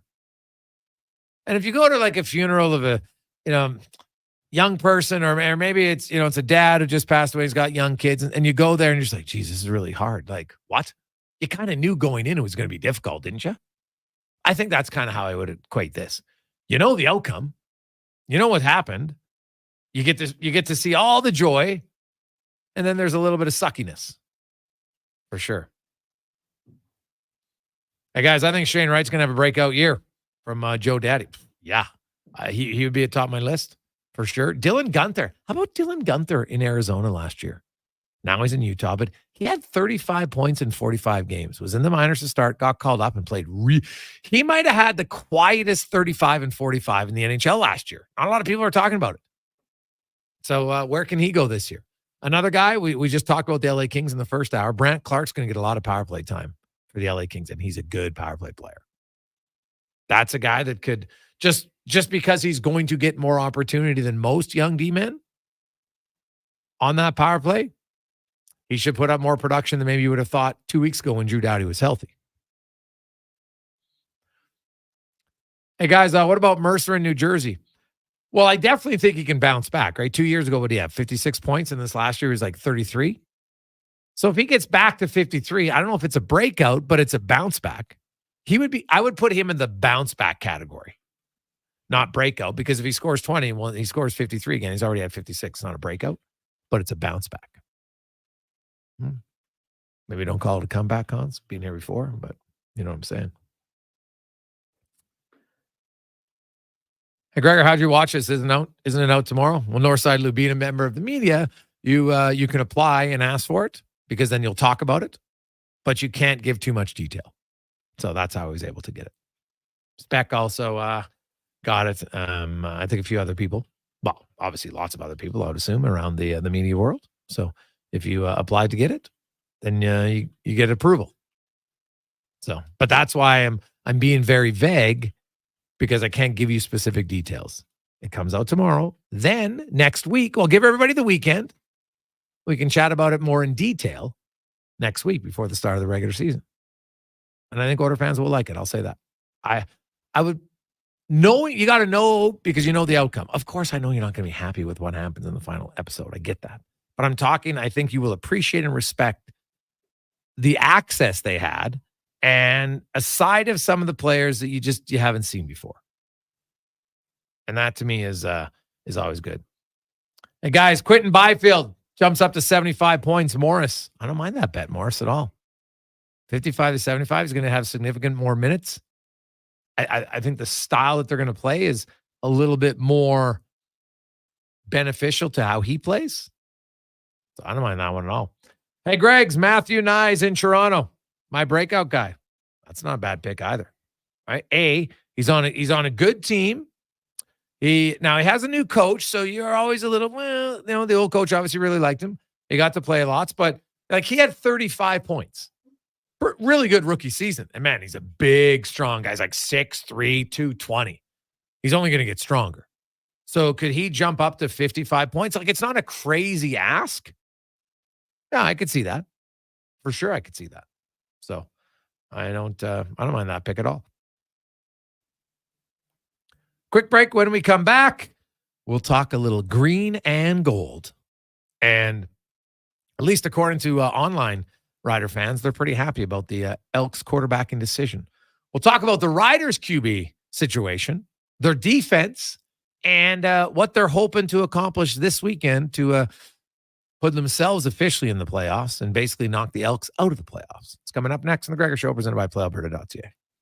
Japa Machinery Group knows that XCMG may not roll off the tongue, but Japa's team will help keep your construction jobs rolling on time and on budget with heavy equipment sales and rentals. Visit japamachinery.com to find out more.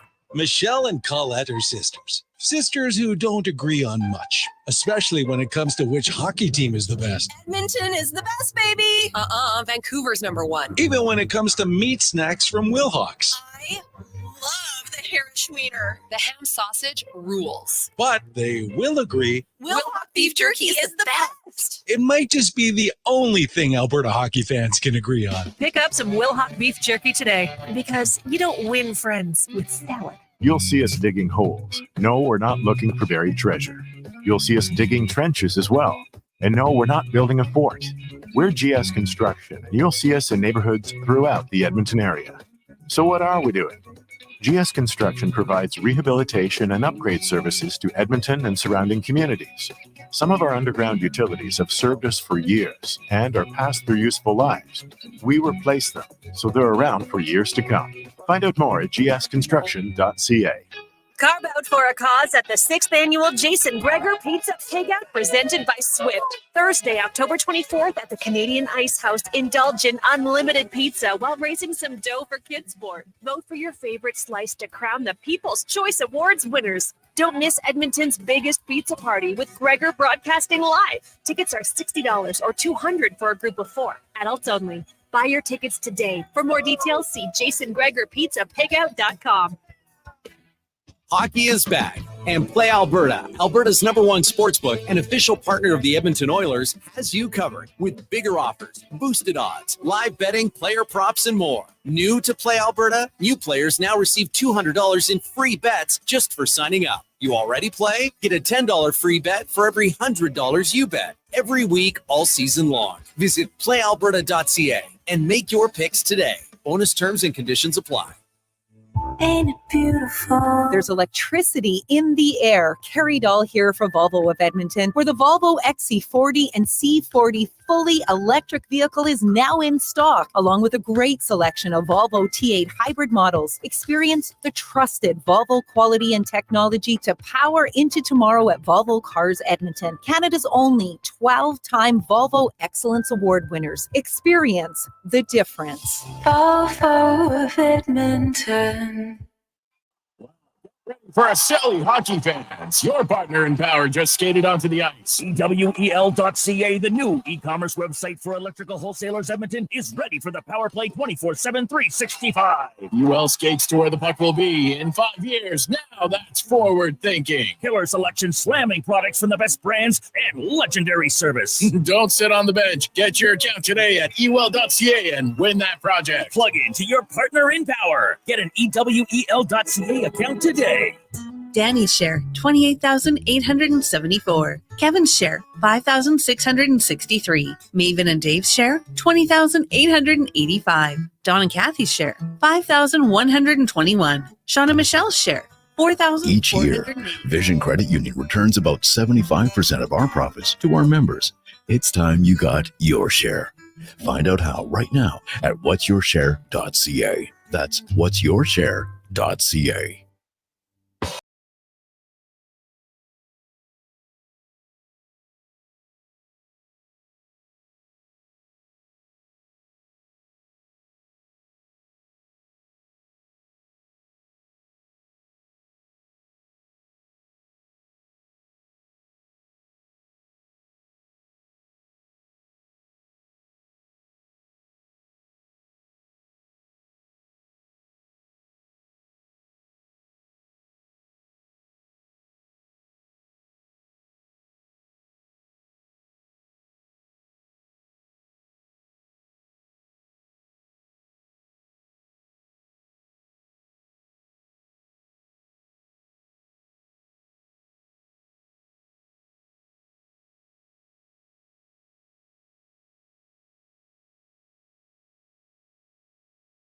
Afternoon, the Gregor Show, presented as always by playalberta.ca. Get in the game Monday nighter tonight as you have the Atlanta Falcons.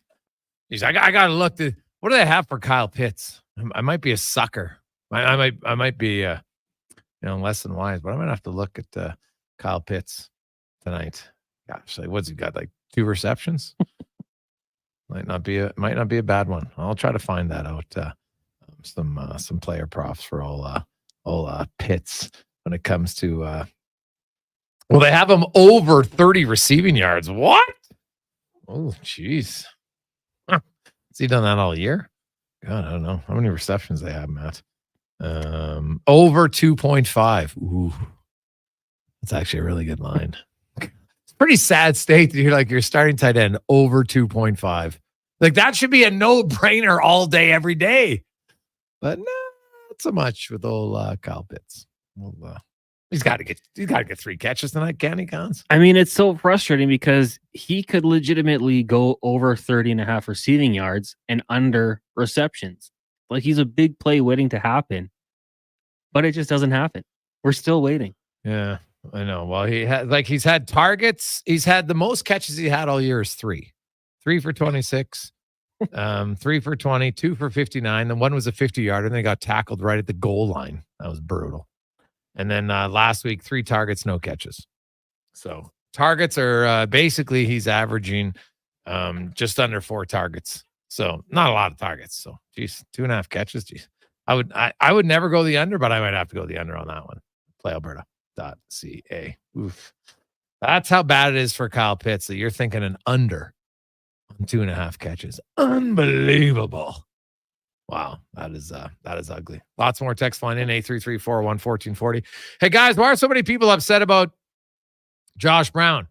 Yeah, he struggled, but he can just be waived in place in the minors. His number wouldn't count against our cap, would it, from Kyle? No, it wouldn't, Kyle. But keep in mind, they're not going to send a guy to the minors so they signed a 3-year deal because of some preseason games. It's not going to happen. He'll get an opportunity to show why they signed him in the regular season. If he continues to struggle, then he'll be their number 7. But that's kind of how I see it. Hey, Greg's, what do you think they're going to do with Dermott? It's a great question.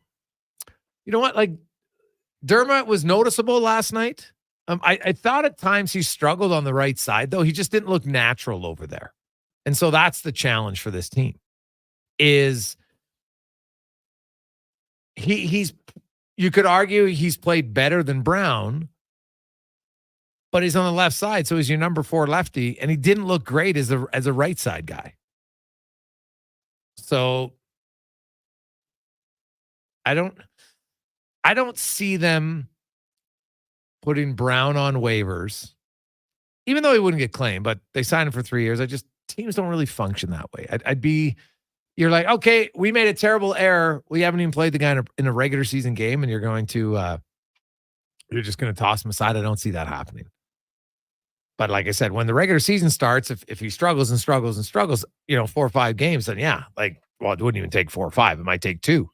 And you know what? Then he'd have to work his way back in the lineup. But I don't see them. So I've always thought it was going to be tough for Dermott.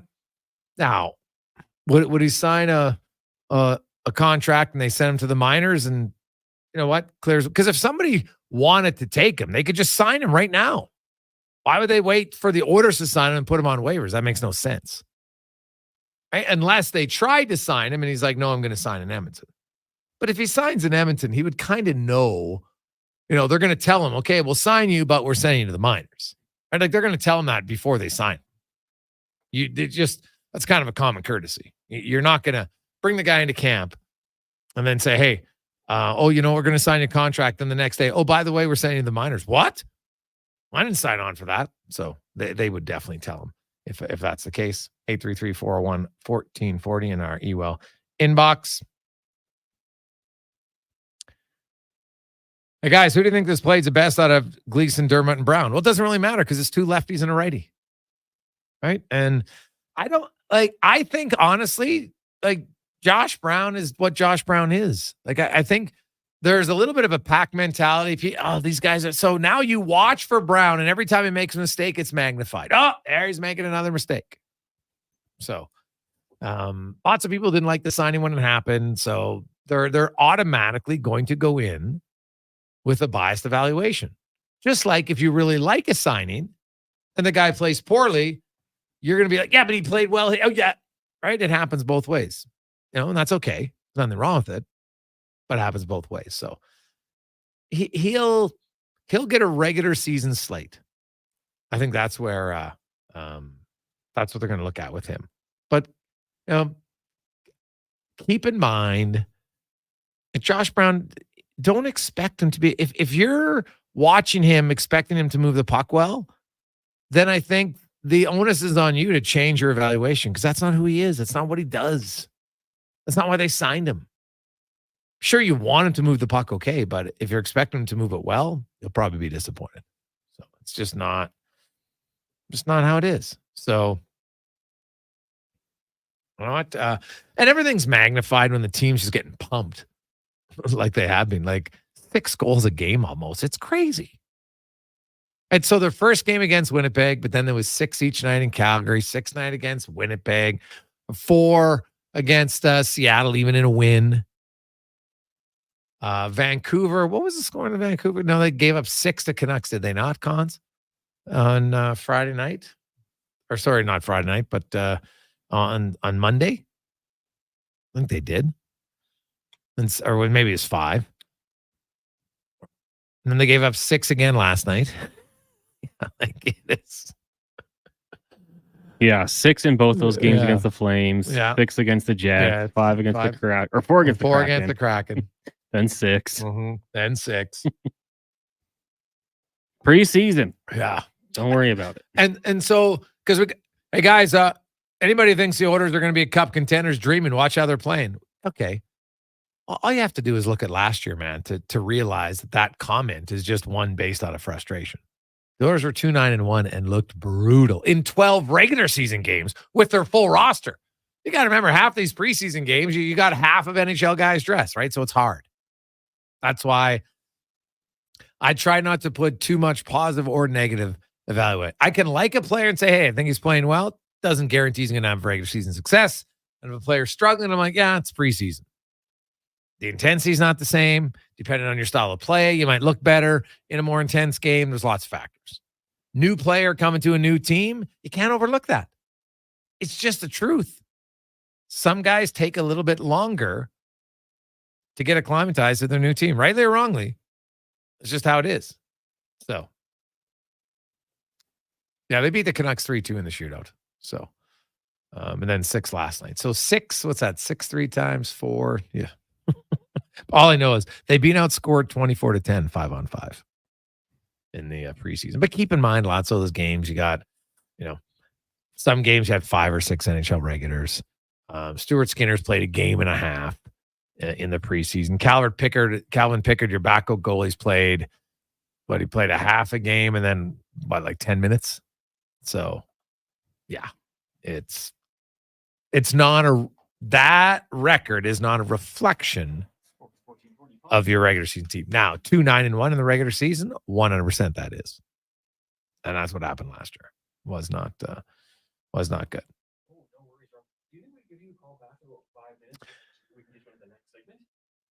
Hey guys, for Brown not to struggle, he'd have to play in a manner of the statistical anomaly from what he's been playing throughout his year. Yeah, but again, Walter, he played on a terrible team. And when you're on bad teams, lots of people have worse numbers. Just how it goes. So, and again, if Brown struggles and is the player that he was before, why are you mad? Why is anybody mad at Brown? Be mad at the organization for signing him, thinking he'd be something he wasn't. That's where I don't get mad at Brown. He hasn't. It's not like he came to Edmonton with all these high accolades. Geez, there's high expectations. He's supposed to know. Walter just outlined. Look at his numbers. They weren't great. So what's your expectation? Why would you be mad at him? You should be mad at the organization who signed him, thinking they weren't right. That's how I would view it. I can't get mad at Josh Brown if he comes here, doesn't move the puck very well, is physical defenseman, because that's what he is. Right? I don't really blame him for it. Why would I take it out on him? Hey, buddy, you should stop existing. That's basically what you're saying, right? Brown isn't the player I want. Well, then it's on you. It would be on the organization to say, what were they thinking? Now, his contract, even if it's in the minors, doesn't impact the Oilers' salary cap at all because it's only $1 million. It goes to the minors. Guess what? Doesn't count against the cap.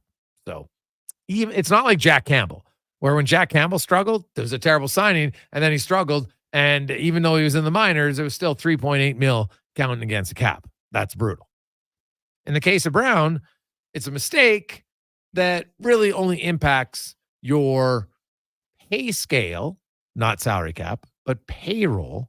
And it can impact some minutes for guys down the minors, but it wouldn't impact. They're not suddenly going to play Max Wayner less minutes. They'd play another veteran guy they have down there, fewer minutes. That's what would happen.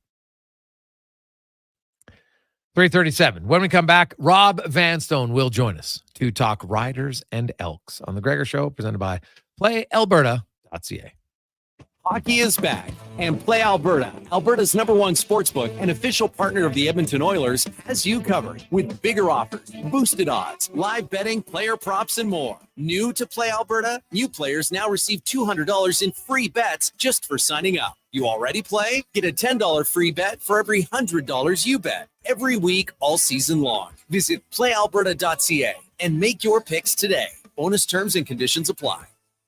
Edmonton's premium live music and party venue is On the Rocks. Check out Bingo Tunes on Monday. Perform on the best stage in town with karaoke on Wednesdays. Learn how to salsa with Salsa Rocks on Thursdays. And every weekend, OTR goes live. With your favorite bands on the OTR stage and DJ Kenny K. For everything that's going on at On the Rocks, give us a follow. Facebook, Instagram, or Twitter. At On the Rocks, EDM. Eat well, party hard. On the Rocks. On the Rocks. On the Rocks. Open every day till 2 a.m. When you want to recognize the top performer on your team, come create memorable and customized trophies and awards with Elite Promotional Marketing. Elite's in-house design team will help you achieve your corporate award goals. Head to elitepromomarketing.com. This week at the Brick, when you buy more, you save more. Shop amazing savings throughout the store, like up to 30% off furniture, up to 40% off mattresses, and up to $500 off select major kitchen appliances. Plus, when you buy more, we give more. A portion of our sales will be donated to your local Children's Hospital Foundation, helping to transform children's lives with every purchase you make. Some exclusions apply. See in store or online at thebrick.com for details. The Brick, saving you more. Some things just work together. Sticks and pucks, cleats and AstroTurf. Your love for the game and Papa John's passion for better ingredients, better pizza. Nothing pairs with the game like Papa John's. Crafted with signature sauce, toppings, and original fresh dough. They're the champion of pizza. And now you're the champion of winning deals. Just order at papajohns.ca. Use promo code SPORTS20 and score 20% off any regular menu price order. Better ingredients, better pizza. Papa John's. That's SPORTS20. You've got a go-to coffee spot, a trusted barber, even a lucky game day jersey. But when it's about looking your absolute best, there's only one name you need: Mr. Dirk. Family run since 1939, we're experts in crafting impeccable tailor-made suits and offering a wide variety of everyday styles. Pair that with personalized one-on-one fittings and the convenience of on-site tailoring. Mr. Dirk elevates your style game. Visit our Edmonton store or explore MrDirk.com. Score big on style with Mr. Dirk. Silent Rides is one of Alberta's premier bus charter companies with state-of-the-art motor coaches. We provide our customers with the safest and most reliable ground transportation. Our seatbelt-equipped buses have become the preferred carrier for many local sports teams, tours, corporate outings, and other various travel across Western Canada. For more information and to request a quote, contact Ted Nakamura at 780-940-0880 or visit silentrides.ca. Raise a smoothie to any friend you've had since 1999. That's a good friend. And Booster Juice was there. Now celebrating 25 years in Canada and more than 450 locations from coast to coast. A silver anniversary splashed with lots of oranges. Celebrate 25 years of Booster Juice with the return of OG favorite smoothies like the Marathon, the Original, and the Orangesicle. Made with oranges, orange sorbet, and vanilla frozen yogurt. Happy 25th Booster Juice. Download the Booster Rewards app today.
3:42. Welcome back. Game day, playoffs, MLB tonight, also NFL Thursday. The preseason continues, getting set to wrap up around the NHL, and the NHL regular season actually gets going tomorrow. The final preseason games around the league, some are actually happening on Saturday as well. But New Jersey and Buffalo will have official games kicking off tomorrow for you if you're interested. I think it's 11 o'clock our time is puck drop for those games. So maybe a little lunchtime hooky if you're just like, oh, hey, let's go for lunch. Want to watch the game? I think it starts. It starts 11 o'clock our time. So Devils and the Sabres. So we'll see. Lots of people expecting the Devils to have a bounce back. And can the Sabres end? They currently own the NHL's record longest consecutive streak without a playoff appearance at 13. Currently tied with the New York Jets for the longest active. Now, it's not the longest in the four major pro sports. You can go back way back when in baseball. I think St. Louis in the early 1900s went like 41 years without making the playoffs in baseball. But even most recently, was it Sacramento in the NBA? One of the NBA teams went 16 years without a playoff. I think it was Sacramento, but I got to double check. So either way, the Sabres would love nothing more than to have it ending at 13 for sure. Now let's go in the room, brought to you by Action Electrical, where always remind you to take action with your savings. Solar on your home or your business can help save you a lot of money, and they can help save you money getting it installed. Grants and much more. Go to actionelectrical.net as the CFL, big weekend in the CFL, opportunity for some teams to clinch. And right here in Edmonton at 5 o'clock on Saturday, the Green and Gold will be hosting the Riders, who are 5 points up, and a victory or a tie by the Riders knocks the Elks out of catching them for a playoff spot. And same with Calgary, if my math is correct. So pretty good opportunity here for Saskatchewan to make the playoffs. Rob Vanstone, longtime beat reporter in the CFL, and the Riders joins us. And Rob, I was watching online when I'd written how Bethel Thompson was starting. All these Rider fans like, oh, thank God it's not Trey Ford, because Trey Ford has absolutely obliterated them the few times he started. Yeah, he's had games like that. I really like McLeod Bethel Thompson. I love watching him throw the football. I just think he throws a beautiful ball. I don't think he's gotten enough credit for some of the things that he's done while he's in the Canadian Football League. Once upon a time, he and Trevor Harris, now the Rider quarterbacks, were teammates in Sacramento, and I can't even remember what league it is. But Saturday's two starting quarterbacks were once on a team that I believe had Denzel Washington's son on it. So that's the Trevor Harris, McLeod Bethel Thompson connection for Saturday. Yeah, well, Bethel Thompson might throw a good ball as long as it's not past 20 yards, because he can't complete a deep ball to save his life. So I look at the Riders, and you know what? They had their own quarterback issues, more due to injury than anything else, but they get back, and they seem to have kind of found their stride a little bit. Is it too, I know it's a quarterback league, Rob, but has there been any other changes you've noticed that have helped them to become kind of, the team they were earlier in the season? I think part of it, Jason, was that the team didn't change. It didn't overreact. It didn't adjust its methodology on the basis of a tough stretch. Over the 7 games in which the Rough Riders were winless, 6 losses and 1 tie, the collective margin of point differential was 41. So, they were right on the precipice. And so I think because of that, they stayed true to their ways. And ultimately, it prevailed. Some of the things that were working in their favor early in the season are now working in their favor again, such as some opportunism and an ability to create turnovers. That's what happened. Turnovers changed the game around June 8th when the teams met in Edmonton. The Riders were down 21-8 in the fourth quarter, and a couple of turnovers and 3 touchdowns later, it was 29-21 for the Rough Riders. And that was their MO early in the season. And now that seems to have returned, unsurprisingly, so have the victories along with it. Yeah, well, when you don't turn the ball over, it's amazing how much improved your chances are of winning. They played the Bombers really close. They lost 35-33 and then lost 26-21. The Elks got obliterated by Winnipeg here this past weekend. If you're the Riders defense, obviously you want to slow down the run attack of the Elks. That's their bread and butter. But what are they going to take away? What do you see the Riders doing defensively against Edmonton on Saturday? Well, when the teams met here a few weeks back, Edmonton rushed for 276 yards. Javon Leake took off on a couple of touchdown runs of exceeding 50 yards. And afterwards, there was a considerable lament regarding just gap control and gap integrity and just the schematics that they felt got away from them in that situation. And by and large this season, the run defense has been very stout. And Rough Riders were averaging less than 50 rushing yards a game allowed before Edmonton came here and changed those numbers. So, and then since then, it's gone back to what it had been before Edmonton was here. So, but as much as there's attention paid to the run, and if Trey Ford were playing, that'd be another dimension. I think one of the things they're cognizant of here is it's a very good Edmonton receiving core, and one that can do some damage. When the teams met June 8th in Edmonton, McLeod Bethel-Thompson was 33 for 42 for over 300 yards. And there's some really skilled playmakers in that offense. So there's got to be more to the equation than just shutting down the run, because even if you make Edmonton one-dimensional, that's a receiving core that can do some things. And, we've seen the way Tevin Jones has been playing. Of course, there's Eugene Lewis, there's Dylan Mitchell. That's just a really good receiving core. And one that other teams have to certainly be aware of. You look at the Riders' offense. So their defense, you mentioned, being pretty stout against the run. When their offense is at its best, what is their strength?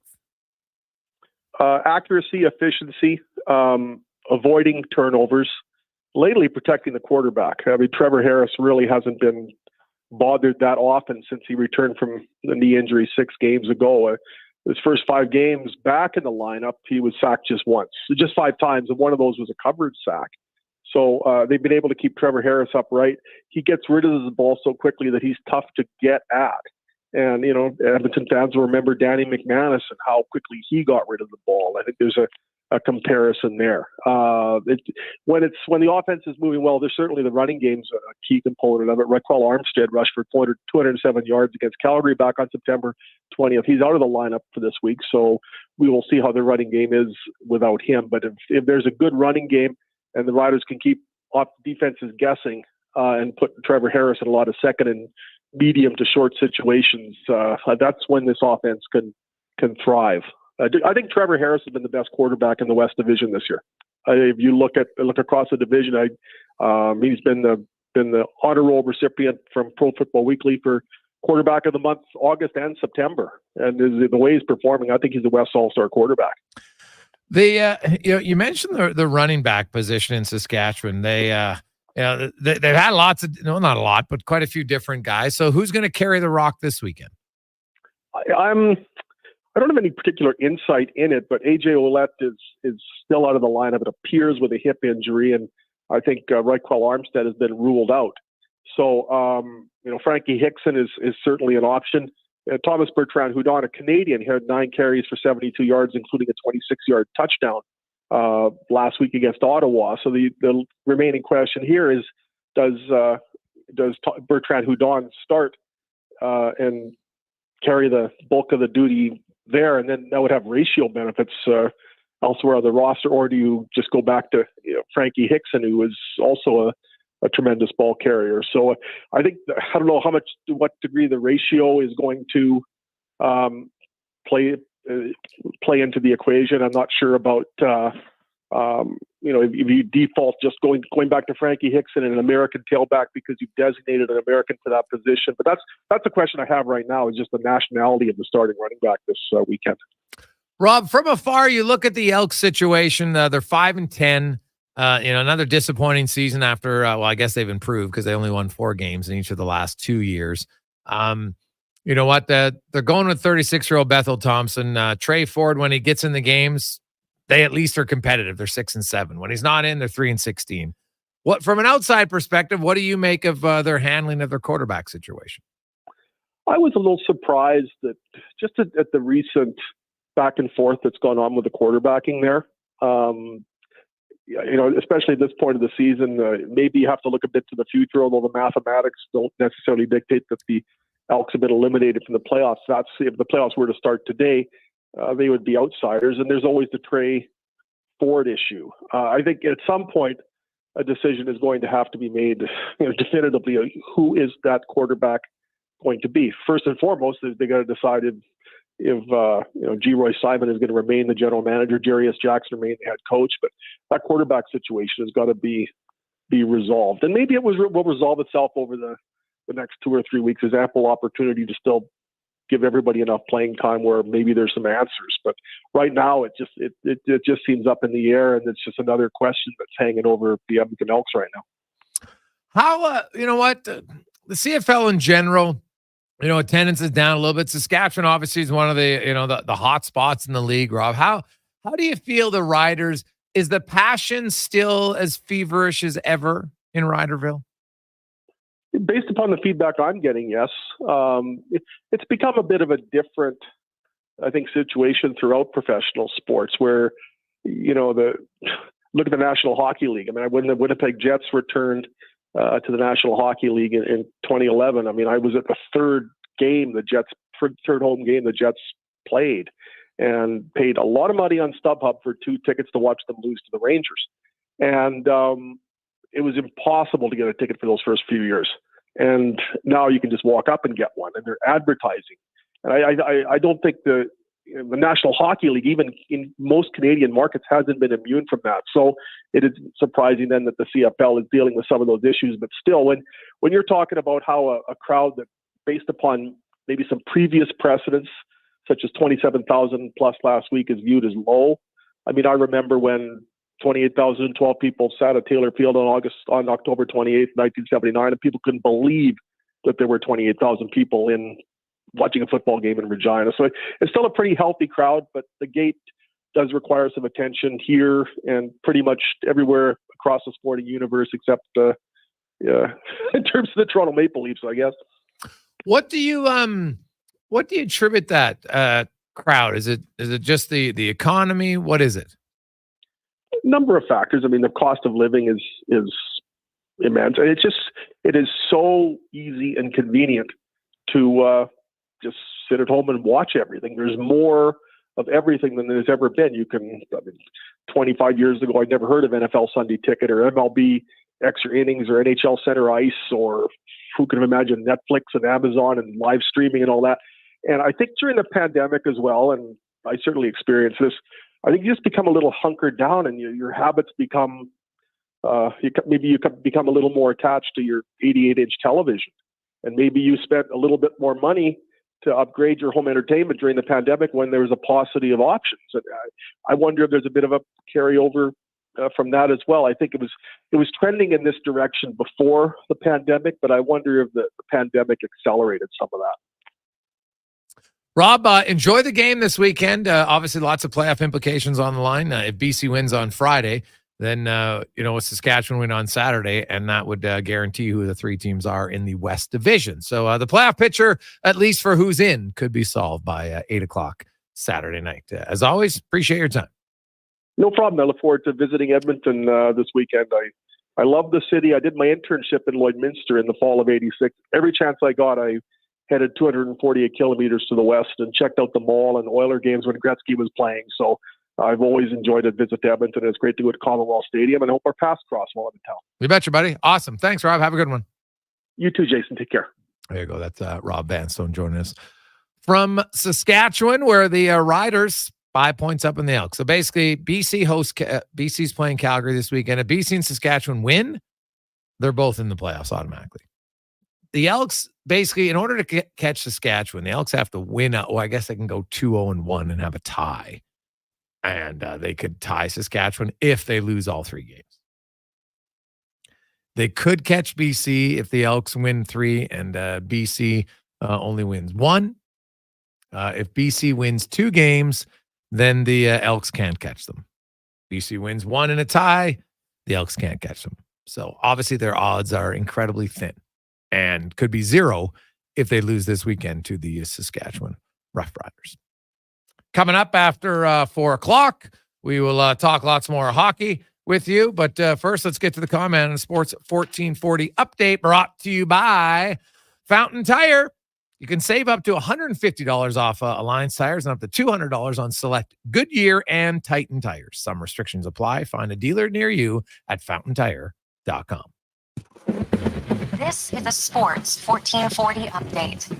Tampa Bay Lightning forward Connor Halley has been suspended for one preseason game. That was announced earlier today after the league found that Halley left the player's bench on a legal line change for the purpose of starting an altercation. Tyson Barrie, he's sticking around with the Calgary Flames after joining the team on a PTO, 1 year, $1.25 million on the ice tonight. You got the Stars in St. Louis. Golden Knights host the Avs.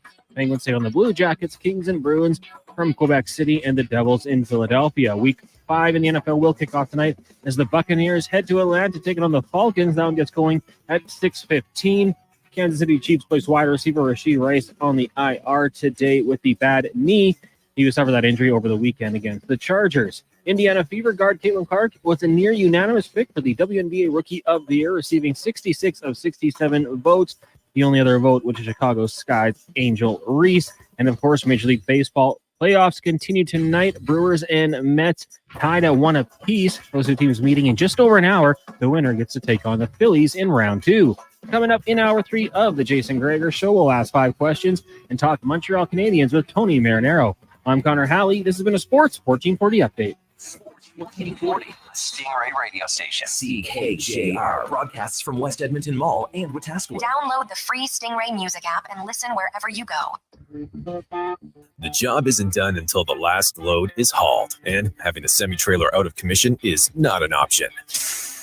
Whether replacing or adding to your convoy, Edmonton Trailer has a huge inventory of new and used semi-trailers, trusted by the gravel, logging, oil field, fluids, and freight industries. Find a trailer right for you online or at one of their 3 locations. For sales, service, parts, rental, and finance, when you're in it for the long haul, Edmonton Trailer.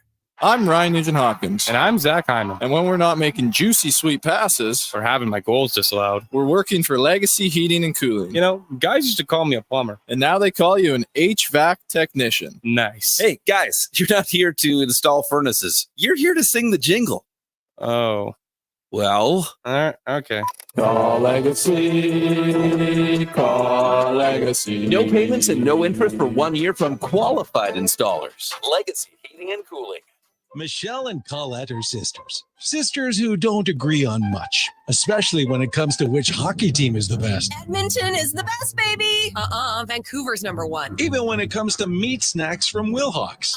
I love the Herrenschwiener. The ham sausage rules. But they will agree Wilhawk beef jerky is the best. it might just be the only thing Alberta hockey fans can agree on. Pick up some Wilhawk beef jerky today because you don't win friends with salad. Need a truck? Want a great deal on a truck? Get into Wolf GMC Buick. It's GMC's Canada-wide clearance. Take advantage of 0% financing on Sierra half-tons. Oh, and guess what? GMC employee pricing is back on all in-stock 2024 Sierra HDs and Yukons. That means thousands of dollars in savings on GMC Sierra 3/4 ton and 1 ton. Also thousands off the industry-leading SUV, the GMC Yukon. Get to Wolf GMC Buick now and drive away with money off and a smile on. Just off the Anthony Henday.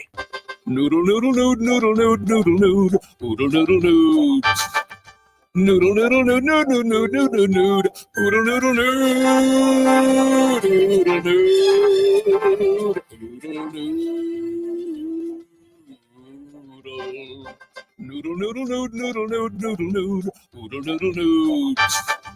noodle, noodle, noodle, noodle, noodle, noodle, noodle, noodle. Trouble low down to Oodle Noodle tonight because dine-in is open. 1, 2, 3.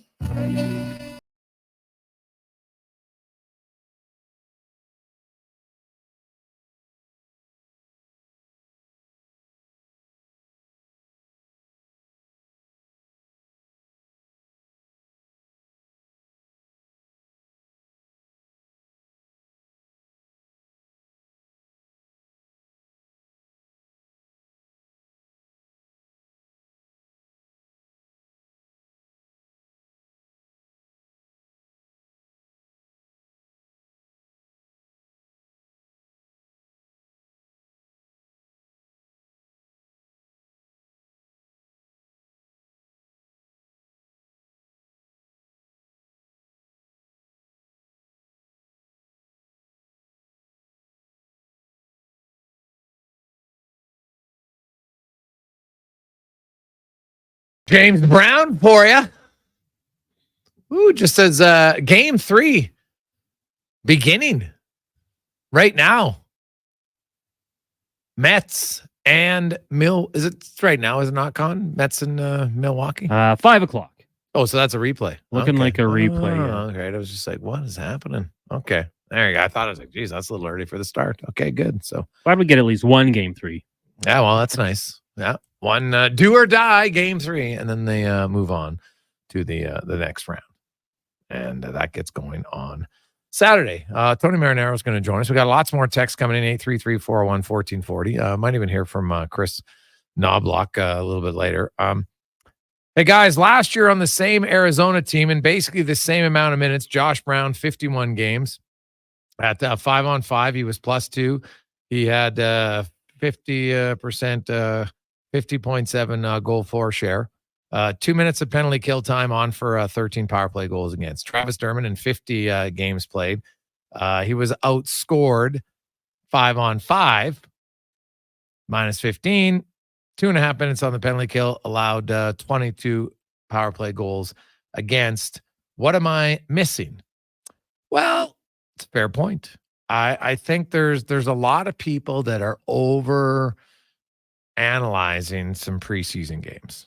Would be my number one thought on that. I think it's, you know what, it's a few games and some people had preconceived notions and away you go. Now, Josh Brown last year played 155 minutes against elite. Travis Dermott did play more, played about 80 minutes more against elite. So, and I'm going to look at, is that where he had a lot of the goals for against? No, he was 7-7. Josh Brown was 6-7. So not much difference there against elite competition. If you go to the middle competition, which is kind of like your middle 6 guys, you look at Dermott played 261 minutes. Brown played 245.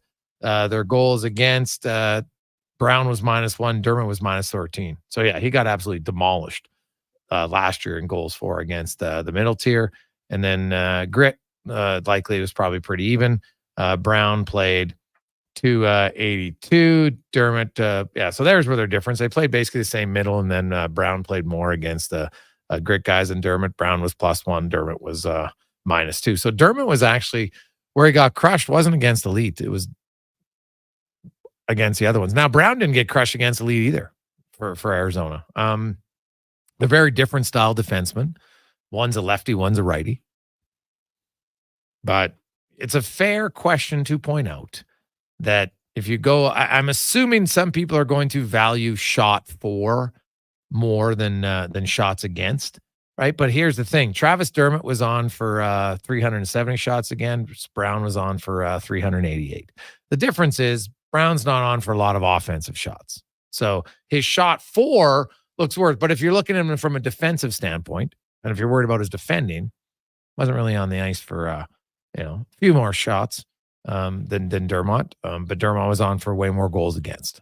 So, scoring chances, same thing, because with Brown on the ice, they just had fewer, right? He's obviously not going to generate a ton of a shot. Although funny enough, high danger goals for Brown was 13-4, 17 against. Dermott was only 6-4 and 14 against. So kind of an oddity there, but I don't know. Are the Oilers going to sign Dermott? It's a fair question. If your argument is they're going to sign Dermott to send Brown down, I think you're overreacting, and you're saying the organization should just admit that there was an unmitigated disaster in signing Brown for 3 years based on 4 preseason games. I don't see I don't see an organization, people saying, well, sign a guy for 3 years. Clearly it was terrible because of 4 preseason games. I don't see it. And it'd be no different than, let's sign the guy to a big contract because he had 4 good preseason games. Right? You wouldn't, I don't think you'd want to do that. So I could be wrong, but I don't think I'd do it. Hey, Gregor, how did Kulak do on the right side? Maybe it's the vet who can skate the shifts over. JP on the island. Brett Kulak told me he had not played. He played the right side last year. He had not played the right side. He didn't play it in junior. He said it was in like midget. And I know we have this text. Hey, Gregor, I don't understand why NHL players just can't play right side or left side D, just like wingers do. Well, first of all, not every winger does. Number one. Number two, if you've played left defense for the last 10 years of your life and you think to just switch over to the right side in the NHL is easy, I think you're vastly underrating how hard the NHL is. Because now you're going to go over to the right side and all of your natural instincts are gone. So now you have to think more than react. And it's not like you're reading War and Peace, but if it's half a second here, half a second there, that's how you get burnt, right? Hesitation is disastrous usually in hockey at the NHL level. The game's just too fast. So I think you're downplaying how hard it is to play another position in the NHL. Some wingers can do it, but not a lot can, because some of them just, they're not used to playing the puck off the boards on the opposite side. Now they're on their backhand way more often. They're not used to it. Some like it, but the guys who like it, who play their off wing, have done it regularly for years. They did it in junior, so it kind of became the norm, and which is a great thing to do. If you have a young player, I'd probably encourage him. If you can, play him right wing, play him left wing, play him center. Let him get comfortable in different positions. But Kulak hasn't done the right side. Like, guys, it's preseason. You don't need to. It's preseason. I think there's way too much worrying about the Oilers and their defense because of the preseason. As last year proved, and that was regular season, an early start when you're a good team, which I think the Edmonton Oilers are, can be mitigated. There's no question about it. Right? It can be they can be better. I would now I'm trying to remember last season for the Oilers. How were they in the preseason last year? They weren't they like, didn't they go like 5-1-2 or 5-2-1 or something? How did that help to start the season? Right? Like I don't think there's any carryover. It's a bunch of players that aren't even on your team in a lot of the games. Right? Like didn't the New Jersey Devils, or maybe it was the New Jersey Devils last year, I thought they were like perfect in preseason. And then they stunk the joint out in the regular season. So like you're evaluating games and results where the vast majority of the game, like even last night, the Edmonton Oilers had a lot of NHL forwards. They had a lot of NHL defensemen. They had an AHL goalie who allowed 4 goals and 5 shots in the second period. I can't get worked up about it. I'm sorry. If you want someone to get worked up about it, maybe there's someone else. I just can't do it. I've gotten worked up in previous years about things and it came back to bite me. I'm like, you know what? Early on in the season, especially preseason, I don't put a whole bunch of stock into it as a group because once the preseason ends tomorrow night, it's a whole new, it's like the regular season. Like look at Winnipeg Jets last year. They're a prime example. They were the best defensive team in the whole regular season. 82 games. Unreal. Were they like 1.8, 1.9 goals against? They got to the playoffs and got absolutely destroyed by Colorado. They had no answer. Their Vezina Trophy winning goalie looked like a sieve. Right? Looked like my buddy Jeff Chamber playing road hockey at Apache Crescent when I was a kid. Just lighting him up. Right? So how the Oilers are playing when it's not even their lineup, I wouldn't get too stressed about it at all. I think the Oilers are going to be fine.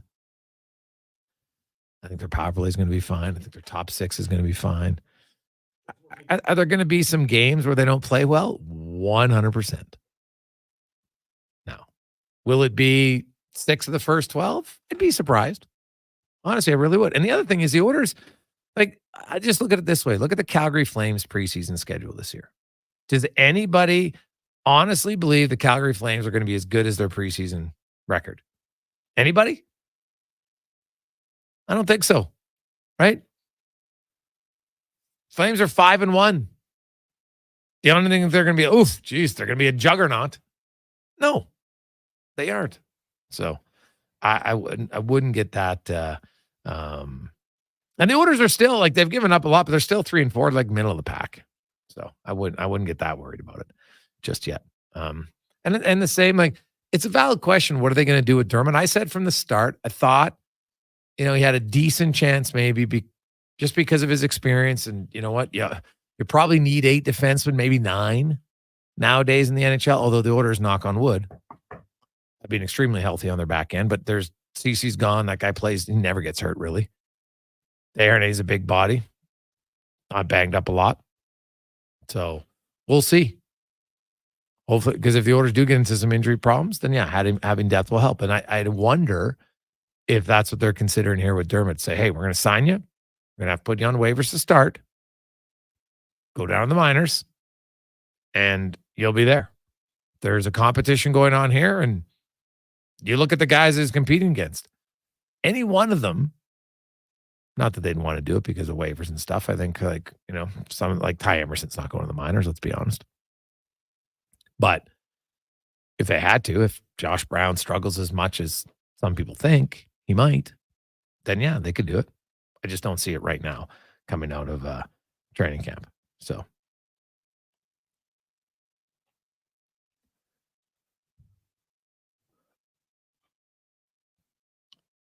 Hey, guys. I look at Saskatchewan. I'm a longtime Riders fan. I can tell you the buzz isn't close to what it used to be. I don't have the answer as to why, but I haven't felt the excitement in the building this year and even last as I had even 4 or 5 years ago. I don't know how you fix it, but it's probably a fair point. That one comes from Dan in Saskatchewan. P.S. Love watching you guys on YouTube. Well, thanks, man. Appreciate that. It's always good to have people from in there, kind of how you feel about it. Like, look at the Elks. The Elks, it was like no one wanted to go to the games because they were terrible. They weren't winning any games. And now, you know what? Trey Ford brought some excitement back. Right? Then he got injured, unfortunately. Then they kept winning for a few games. Now I'm curious, after 2 consecutive losses to Winnipeg, especially a blowout one in Winnipeg, what's the crowd going to be tomorrow, Connor Halley? Any guess? Not tomorrow, Saturday. Well, I mean, hey, you can come down and get like a hot dog and a pot pie. The Sports 1440 tent pregame. That's a selling factor. Are you going to be at the pregame tent, Con? I think I might have to make my way down there. So that's in the tailgate zone? Tailgate zone, absolutely. Right by the music. Yeah, so come on by, see us. Good question. What time are you getting there? Well, it runs from 3 till 5. Food for the first 200 people. I'll try to get there around 3, I think. Maybe 3:30. Okay. Yeah. Right. Yeah, you want to get there for the food, right? Oh, yeah. Doesn't like free food. Hello. Free food. Sports 1440 tent on Saturday starting at 3 o'clock. You got to think with the Riders in town, it's going to be a decent crowd. They're going to roll in. It's a big game for them. Big game for the Edmonton Elks. I don't know exactly what the weather's going to be. I know that always impacts the walk up, but I'll say north of 20,000. I think there's still a little bit of excitement around this team. And then, you get the weather is going to be okay. It's going to be 16 above and sunny. Perfect football conditions.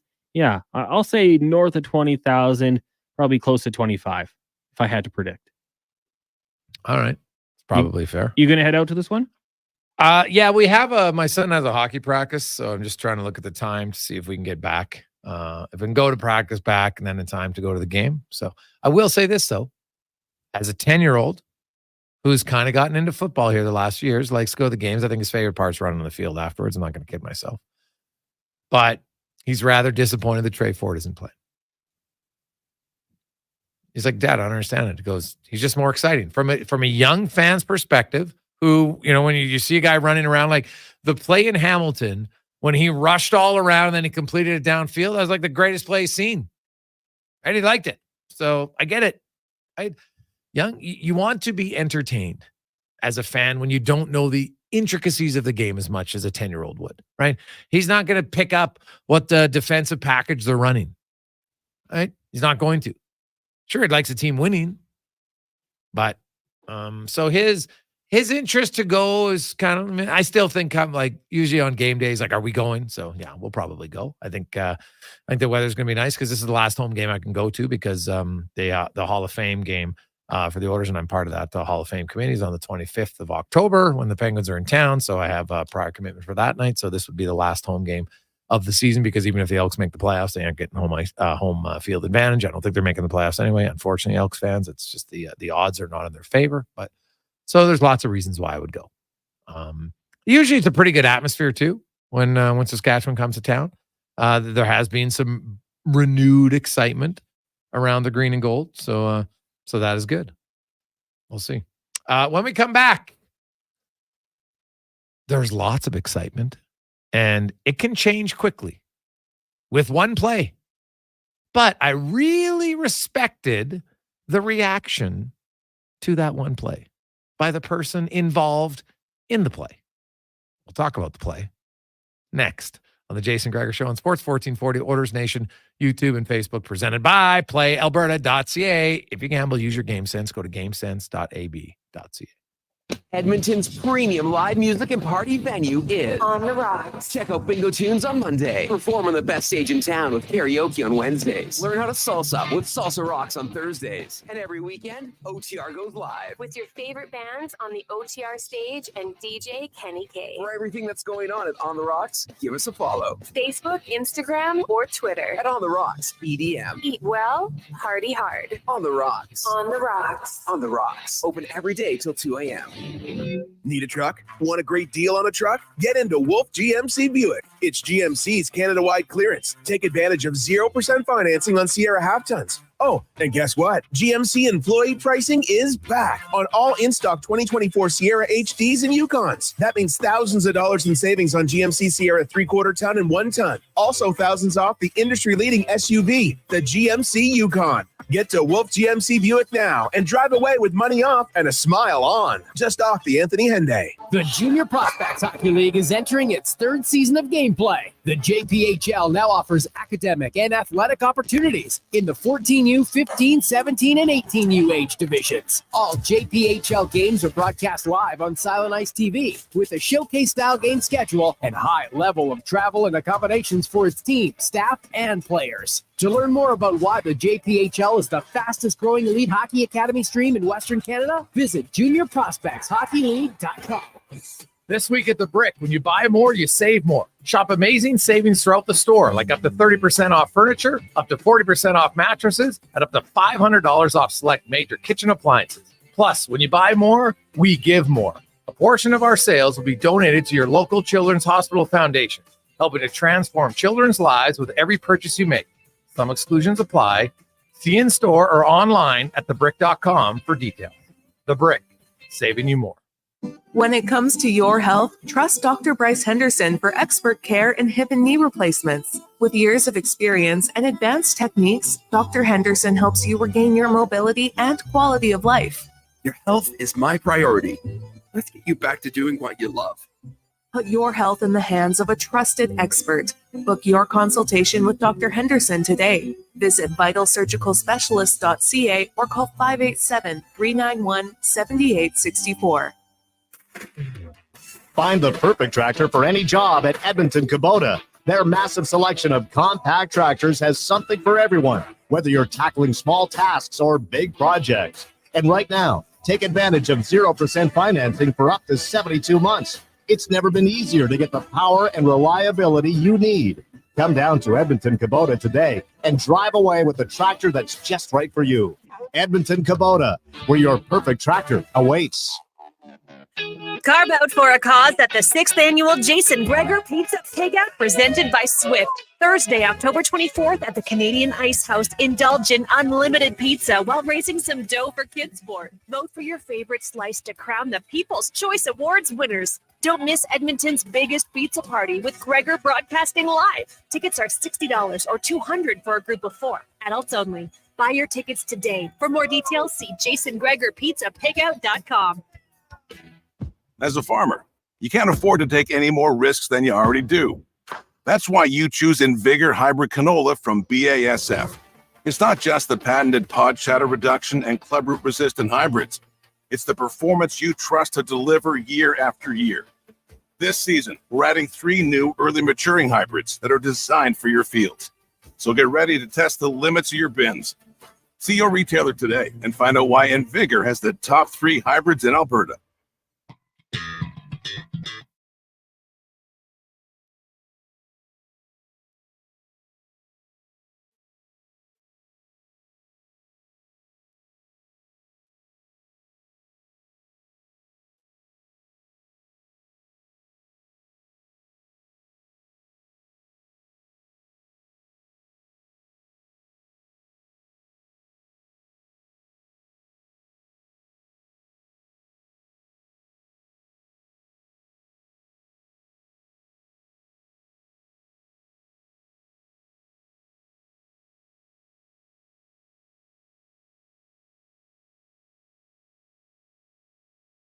Jason Gregor Show, Sports 1440, sports1440.ca, Oilers Nation, YouTube and Facebook and X, heck, even on Instagram.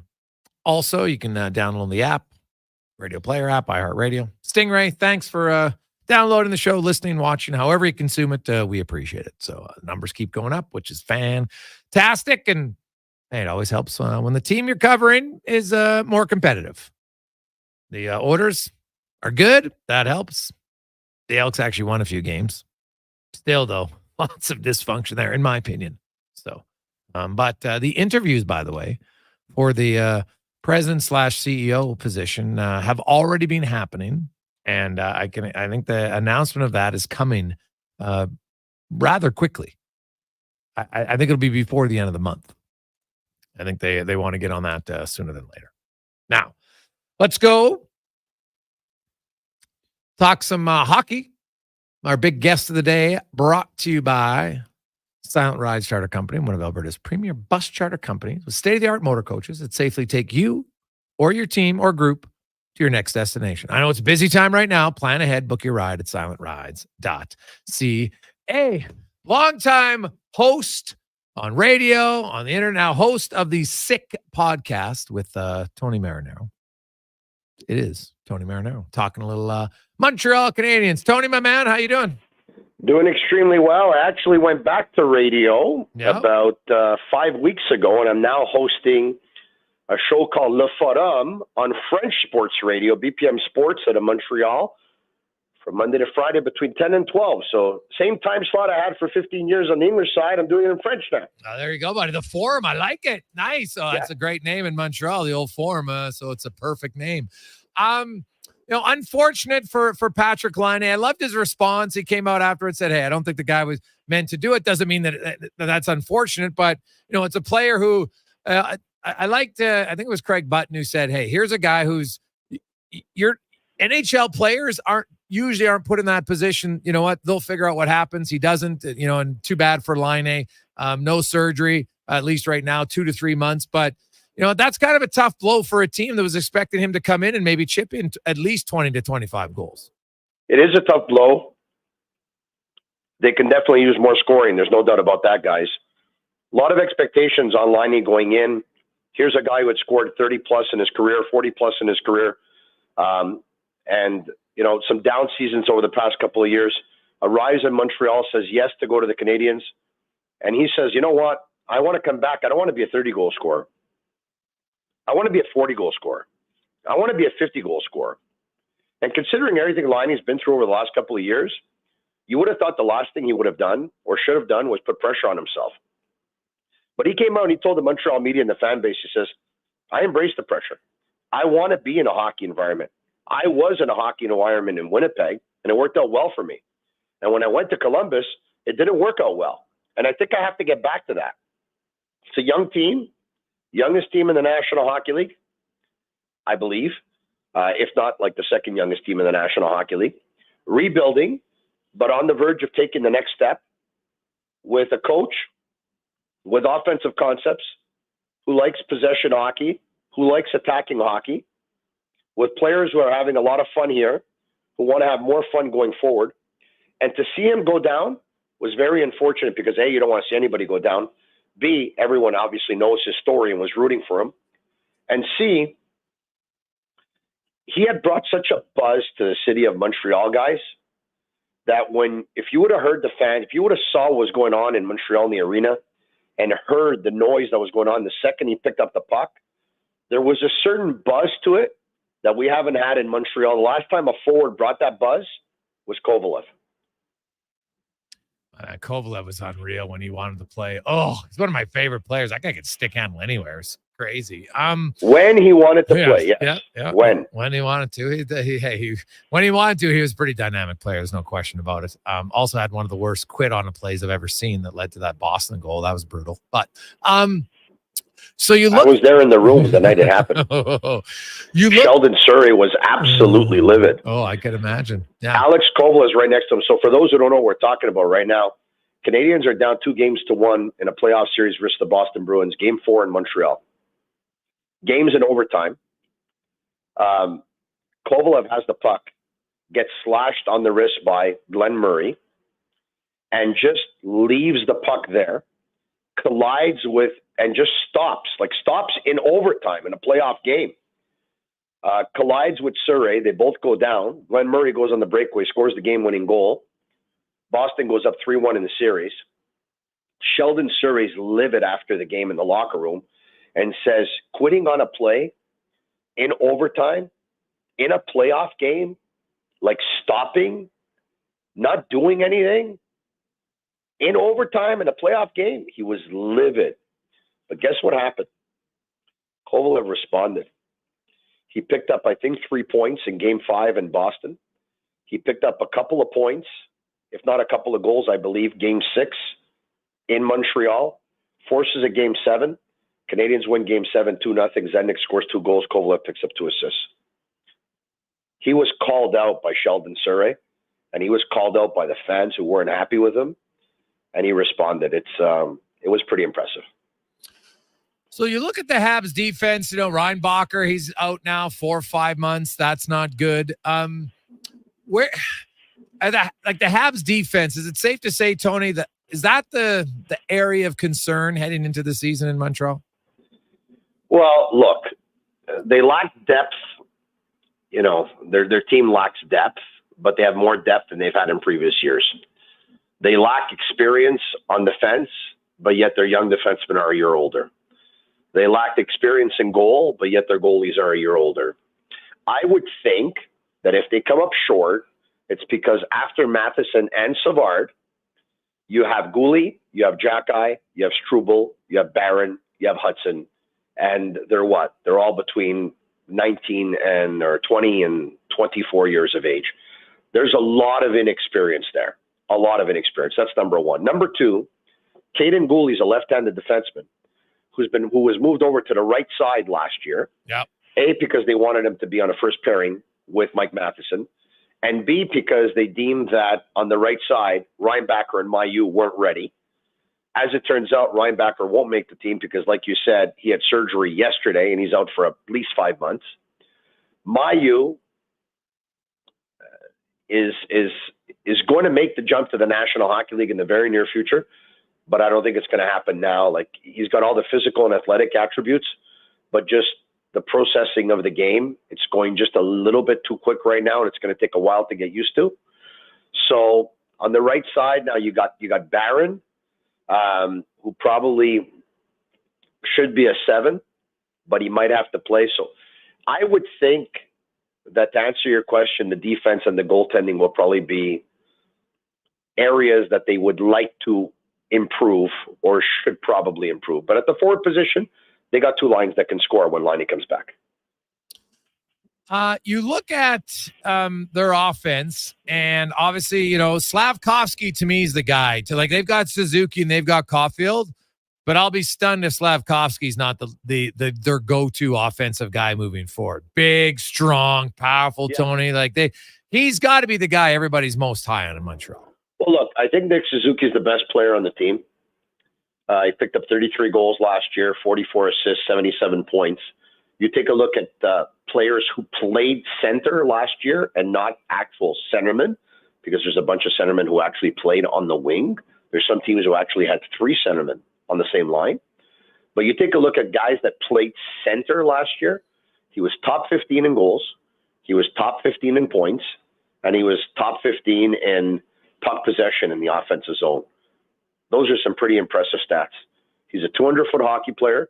He's produced at every level he's played in. He's excelled at every level he's played in. I think he's their best player. But one thing I can tell you, to get back to Slavkovsky, is Slavkovsky definitely is a power forward in the making.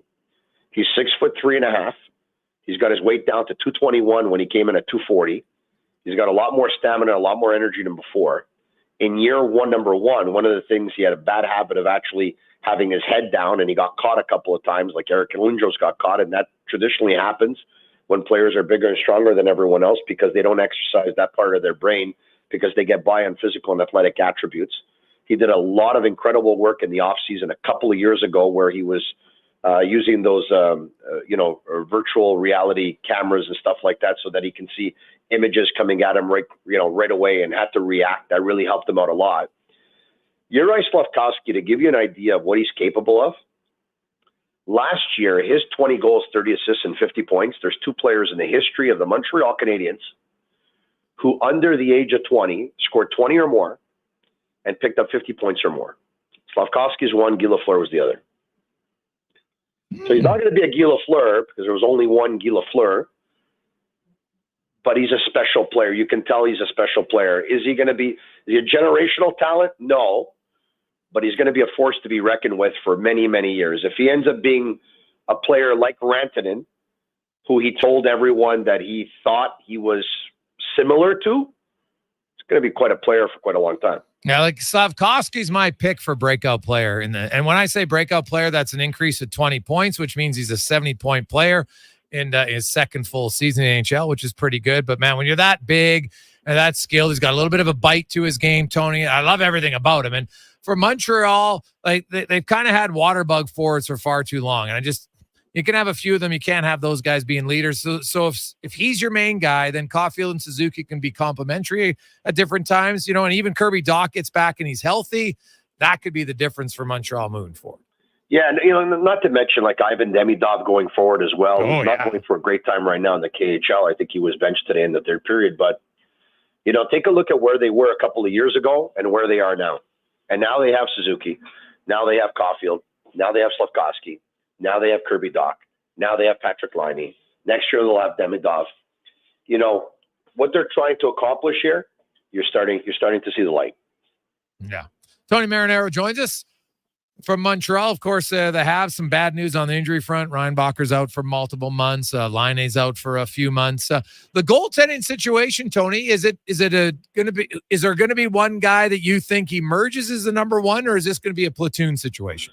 So a couple of years ago, you would have asked me about Montembeault after I saw him play his first couple of games with the Canadiens after getting picked up off of waivers from Florida. And I would have told you, I don't think this guy's an NHL goalie. Fast forward 3 years, he's an NHL goalie, and he's a number one goaltender in the National Hockey League. He doesn't have an easy job because he doesn't have a great defense or a great team or a great defensive structure in front of him just yet. But he had a pretty good season last year. And he's lost some weight. He's in better shape. Okay. And he's come in saying that, this is a big year for him because he's represented Canada at the World Championships before, and he wants to be in the mix for participating in the Four Nations Cup and with Team Canada going forward. So this is going to be a big year for him. And he proved to me last year that he's better than I thought. Now, Caden Primo, Caden Primo's 3 years younger than Montembeault. So who knows, 3 years from now, he's probably going to be where Montembeault is now. Maybe he's probably going to actually be even superior to that. But Caden Primo did not have a good camp. Okay.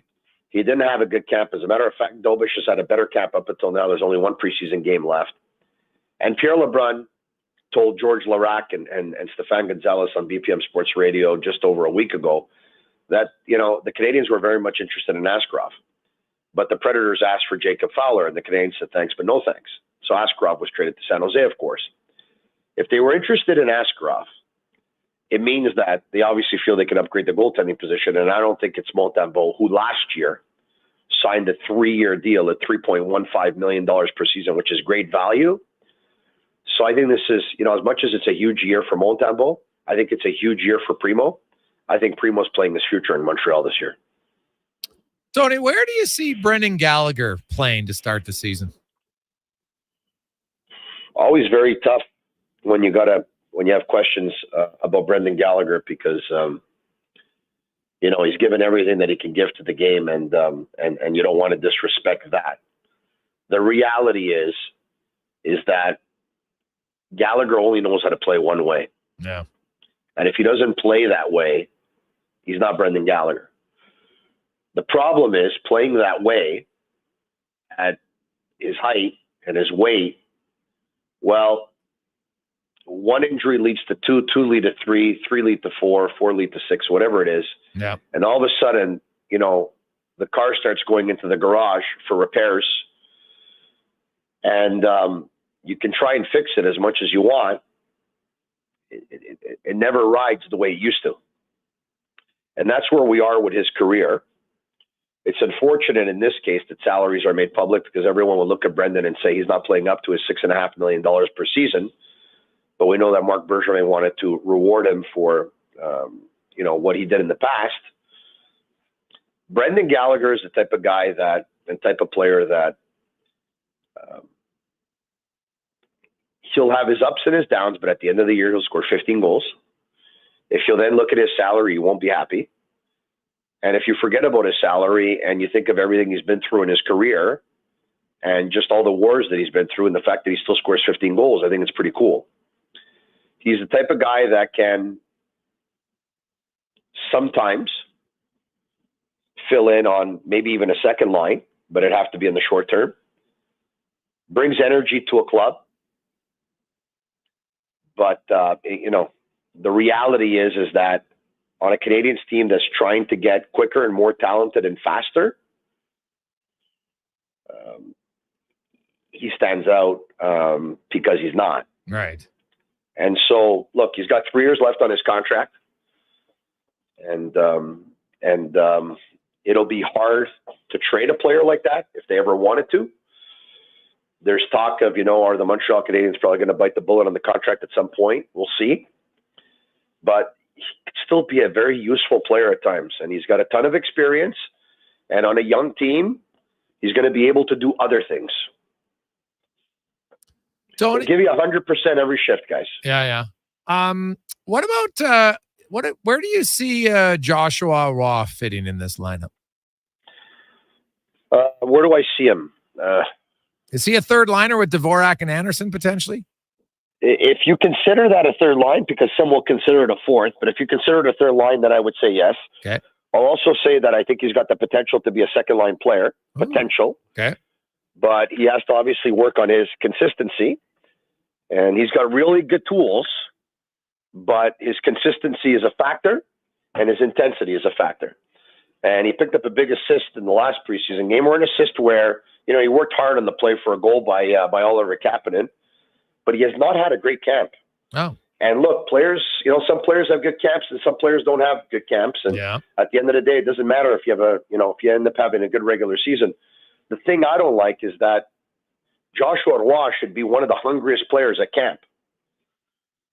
And you see the way he's handling himself at camp. It looks like a guy who's handling himself like a veteran would and going through some motions and pacing himself. And once again, maybe he performs in the regular season. If so, great.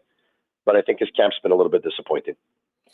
Look at the Atlantic Division, Tony. And if Montreal is going to be hard pressed to make the playoffs, I think that's fair. They'd love to. But if you had to look at Ottawa, Buffalo, and Detroit, are any of them going to knock off one of the top 4 teams? And you're considering the Canadiens too, or just those other 3 teams? Yeah, well, all 4 of them. Do you think any of them can do it? So I won't answer the question, but I'll ask you one back, okay? And look, ultimately, I don't think the Canadiens are going to make the playoffs this year. Yeah. All right? I think they'll come up a little bit short. But I need you to think about this. The Canadiens had 76 points last year. Kirby Dach was injured the entire season. He got injured in period number 4.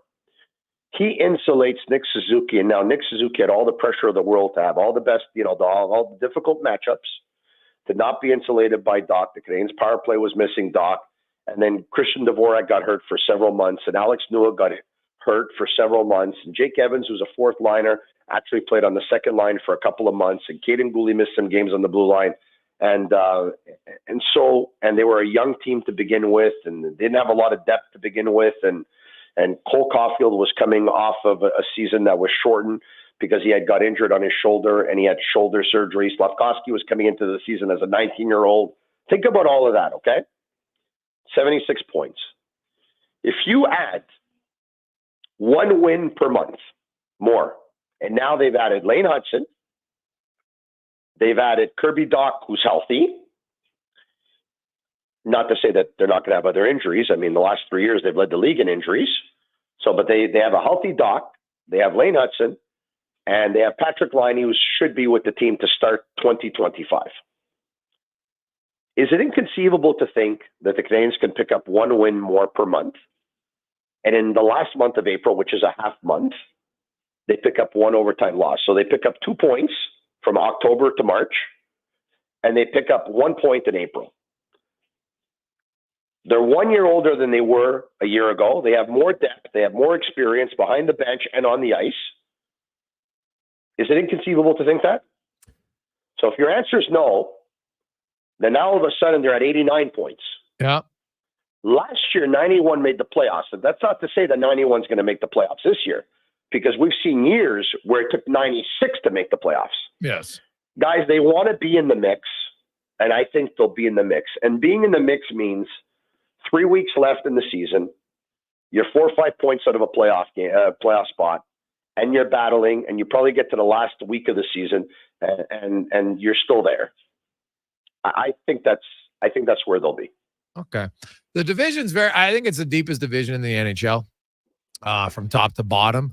The Swayman situation, I think, opens the door, especially if that lasts into November or into November for sure. That could be a huge distraction, guys. Oh, 100%. Could be a huge distraction. I mean, that thing could go either way, right? Yeah. Oh, no, I think that can go south in a hurry. Yeah, I would agree with that wholeheartedly. I think Toronto's, with Berube, I think Toronto's legit. Like, I think Toronto will have a great year.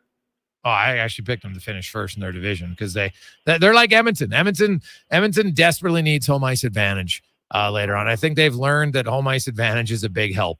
They've never had home ice advantage past the first round since 1990, for goodness sake. Yeah. So they definitely need that. Last one, Lane Hudson. What's your expectations for him? I think he's amazing at what he does. His strengths are amazing. His weaknesses are obvious. He's extremely creative, guys. He wants the puck at all times. He's got a great sense of anticipation. He's got great passing ability. He sees things that other guys don't see on the ice. He plays defense like a centerman. I see a lot of similarities, and I'm going to say it, and others have said it too. I'm not going to tell you he's going to become Quinn Hughes, because Quinn Hughes is an exceptional skater and picked up 92 points last year and won the Norris. But I've said this before, and I'm going to say it again. I don't know how many times it's going to happen in his career. I don't know how long it's going to take. But at one point, I predict that Lane Hudson will end up picking up 82 points in the season, which will be a point per game.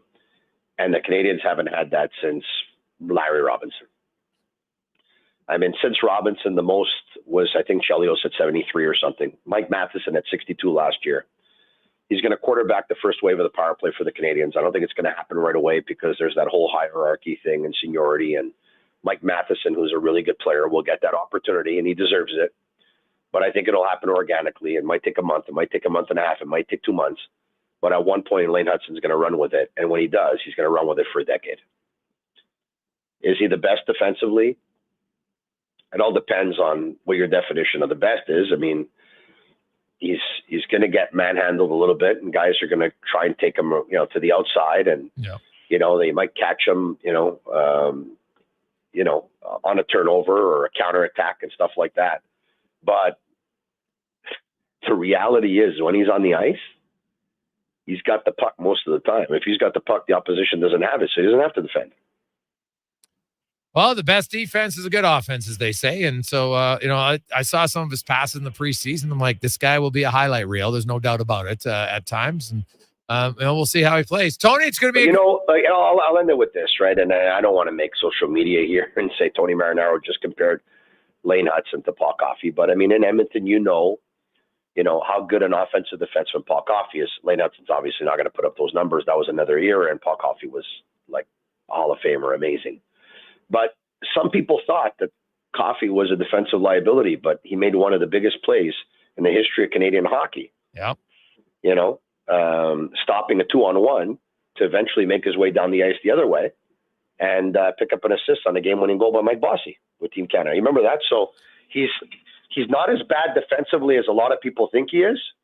He's a magician with the puck, and he's very, very good offensively. So he'll be a poor man's version of Coffey for the Canadians, and that's my prediction. And if I'm right, you can tell me I'm right, and if I'm wrong, forget I ever said anything. Tony, as always, man, appreciate your time. Have a great day. Cheers. Bye-bye. There's Tony Marinaro. He is true about the 87 Canada Cup and Paul Coffey, great defensive play. Could Lane Hudson be Quinn Hughes? Oof. Now he's The thing is, until I'm proven otherwise, I look at Lane Hudson's. Montreal's not going to be a playoff team this year, so it's not going to matter. But down the road, to learn to be successful in the playoffs for a smaller D-man is much harder than learning to be successful in the regular season. But he is dynamic. He's creative. And I can tell you there's going to be a lot of plays where people in Montreal are like, did you see that? And that's exciting, especially when your team is rebuilt. You need some players like that. Yeah, he'll make some defensive mistakes. That's okay, because I think he's going to make more good plays than bad. But when the bullets fly and you're in the regular season, when you're a smaller defenseman, it is harder. It just is. And we'll see how he adjusts. Come back with 5 questions and more on the Gregor Show, presented by PlayAlberta.ca, live in the EWell studio. Raise the smoothie to any friend you've had since 1999. That's a good friend. And Booster Juice was there. Now celebrating 25 years in Canada and more than 450 locations from coast to coast. A silver anniversary splashed with lots of oranges. Celebrate 25 years of Booster Juice with the return of OG favorite smoothies like the Orangesicle, the Marathon, and the Original, made with oranges, bananas, strawberry sorbet, and probiotic yogurt. Happy 25th, Booster Juice. Download the Booster Rewards app today. The job isn't done until the last load is hauled, and having a semi-trailer out of commission is not an option. Whether replacing or adding to your convoy, Edmonton Trailer has a huge inventory of new and used semi-trailers, trusted by the gravel, logging, oil field, fluids, and freight industries. Find a trailer right for you online or at one of their 3 locations. For sales, service, parts, rental, and finance, when you're in it for the long haul, Edmonton Trailer. Ain't it beautiful? What does excellence mean to you, and how does it impact your decisions? Friends, it's Carrie Dahl, and I know that at Volvo Cars Edmonton, excellence isn't an option, it's their everything. From customer satisfaction in sales, service, inventory, and retention, they excel in all. Congratulations, Volvo Cars Edmonton, Canada's only 12-time Volvo Excellence Award winners. Volvo of Edmonton. Excavators, loaders, lifts, compaction equipment, and more. Find the XCMG construction equipment you need. Available for rental or sale at Japa Machinery Group. Japa, helping build Alberta from the ground up for 50 years. Visit japamachinery.com. I'm Colin Livingston, president of Cantork. Since 2016, we've been at the forefront of hydraulic torque wrenches in Canada. I'm delighted to share our latest venture, in-house production for quicker turnaround, superior quality, and heightened versatility. Experience excellence at Cantork.com. You got a go-to coffee spot, a trusted barber, even a lucky game day jersey. But when it's about looking your absolute best, there's only one name you need. Mr. Dirk. Family run since 1939. We're experts in crafting impeccable tailor-made suits and offering a wide variety of everyday styles. Pair that with personalized one-on-one fittings and the convenience of on-site tailoring. Mr. Dirk elevates your style game. Visit our Edmonton store or explore MrDirk.com. Score big on style with Mr. Dirk. Hockey is back, and Play Alberta, Alberta's #1 sportsbook and official partner of the Edmonton Oilers, has you covered with bigger offers, boosted odds, live betting, player props, and more. New to Play Alberta? New players now receive $200 in free bets just for signing up. You already play? Get a $10 free bet for every $100 you bet. Every week, all season long. Visit playalberta.ca and make your picks today. Bonus terms and conditions apply. Some things just work together. Sticks and pucks, cleats and AstroTurf. Your love for the game and Papa John's passion for better ingredients. Better pizza. Nothing pairs with the game like Papa John's. Crafted with signature sauce, toppings, and original fresh dough. They're the champion of pizza. And now you're the champion of winning deals. Just order at papajohns.ca. Use promo code SPORTS20 and score 20% off any regular menu price order. Better ingredients. Better pizza. Papa John's. That's SPORTS20.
We continue on Thursday afternoon. Jason Gregor, Connor Halley, Sports 1440, Orders Nation, YouTube and Facebook. How you doing? It is the Gregor Show presented by PlayAlberta.ca. It's Thursday. You know what that means? The Daily Grand. Get your tickets. PlayAlberta.ca. $1,000 a day for the next 20 years. 7.2 million.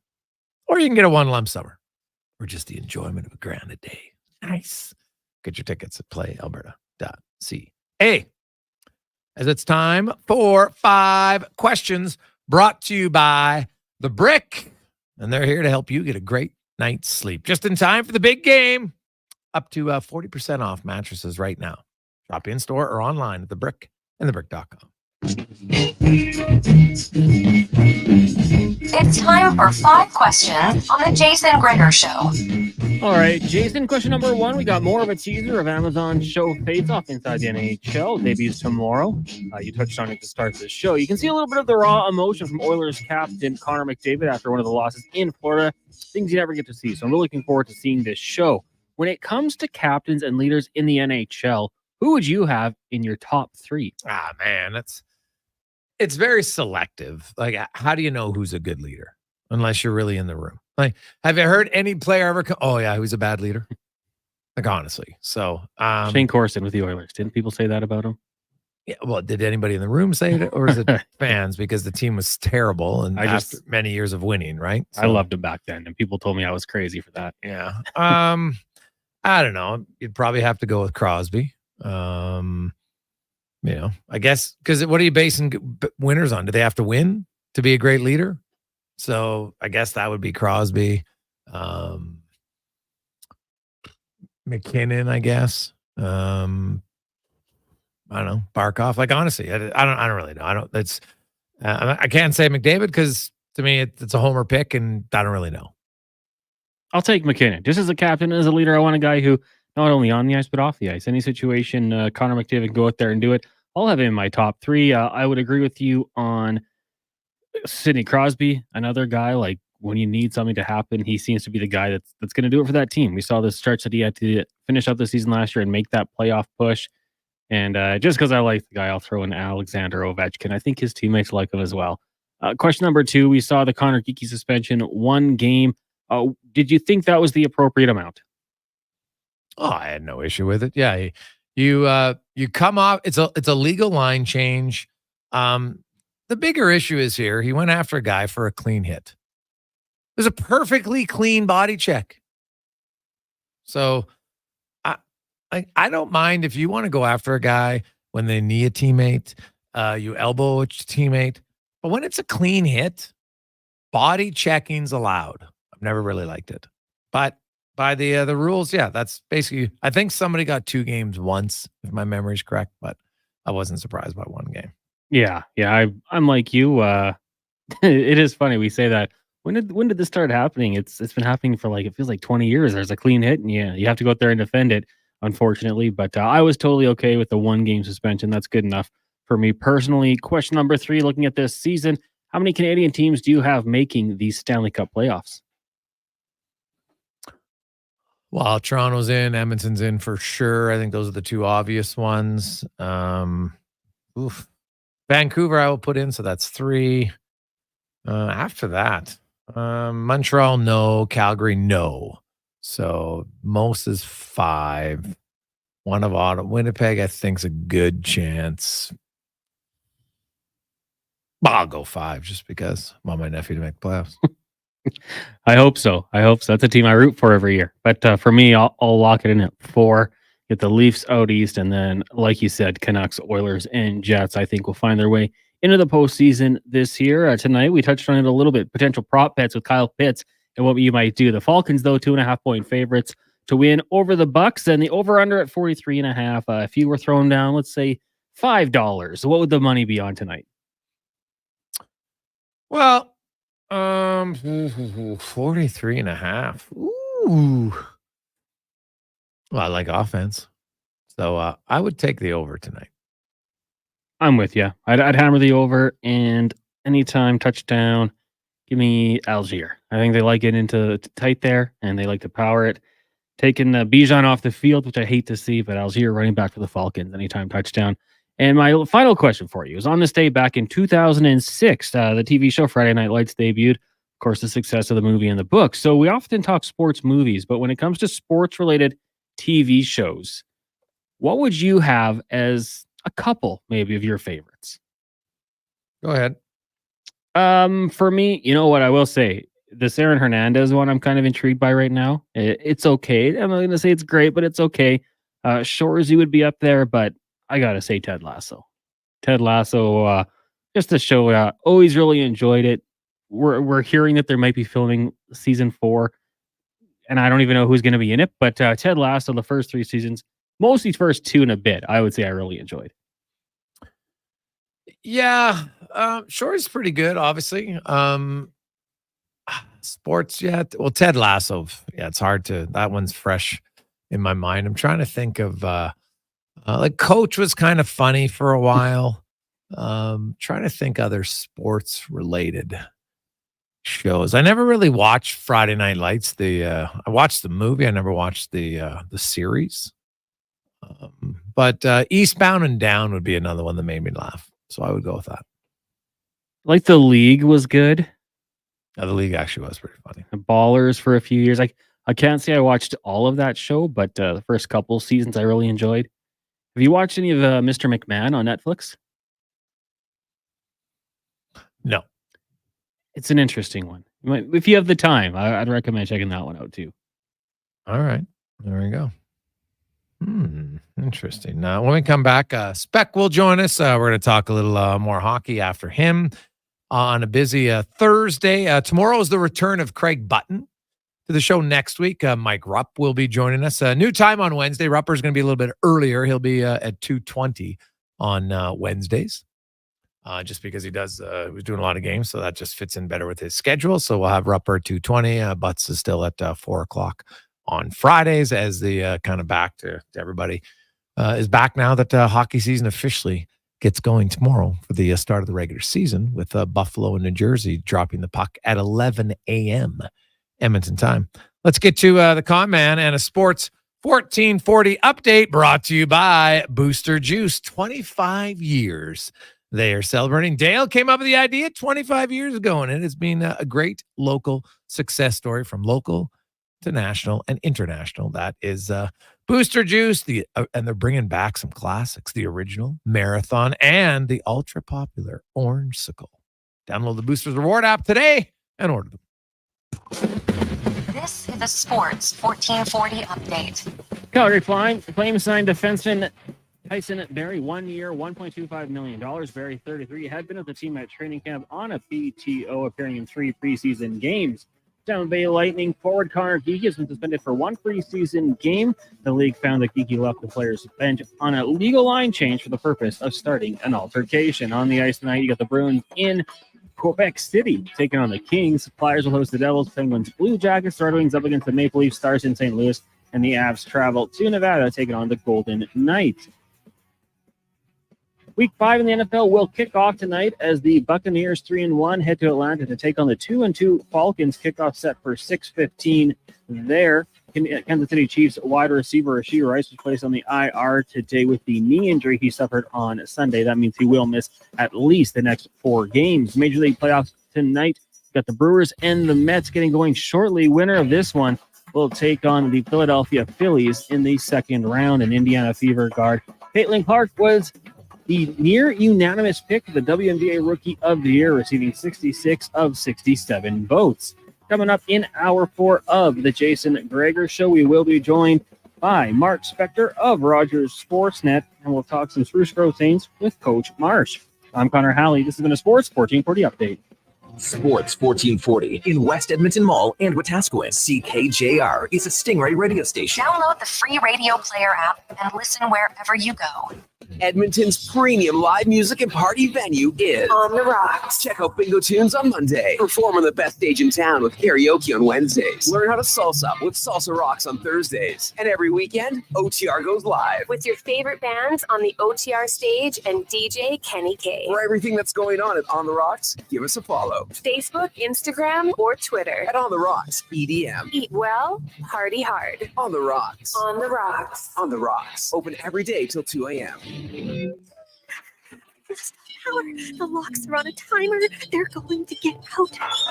Sounds like a job for the men and women of Action Electrical. Service team reporting. With the remarkable reach of our bucket trucks and other equipment, we assess, service, and maintain your electrical lighting and automation systems. Facing an electrical menace? Call the men and women of Action. Operating throughout Alberta at actionelectrical.net. This week at the Brick, when you buy more, you save more.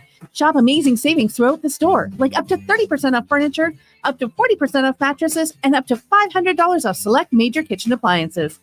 Plus, when you buy more, we give more. A portion of our sales will be donated to your local Children's Hospital Foundation, helping to transform children's lives with every purchase you make. Some exclusions apply. See in store or online at thebrick.com for details.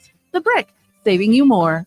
Gateway Toyota treats us like we're precious gems. Because that's what we are. Every vehicle purchased from Gateway Toyota includes enrollment into their GEM program. It stands for Gateway Exclusive Membership. And it gives you 5-year access to over $2,500 in benefits. Free oil changes. Scores the game-winning goal. Free car washes. Even an annual detailing. You'll also get special discounts, trade-in bonuses, and referral rewards. I feel like a gem. At Gateway Toyota, just off Calgary Trail at Ellerslie Road. Hockey is back, and Play Alberta, Alberta's #1 sportsbook and official partner of the Edmonton Oilers, has you covered with bigger offers, boosted odds, live betting, player props, and more. New to Play Alberta, new players now receive $200 in free bets just for signing up. You already play? Get a $10 free bet for every $100 you bet every week all season long. Visit playalberta.ca and make your picks today. Bonus terms and conditions apply. The job isn't done until the last load is hauled, and having a semi-trailer out of commission is not an option. Whether replacing or adding to your convoy, Edmonton Trailer has a huge inventory of new and used semi-trailers, trusted by the gravel, logging, oil field, fluids, and freight industries. Find a trailer right for you online or at one of their 3 locations. For sales, service, parts, rental, and finance, when you're in it for the long haul, Edmonton Trailer.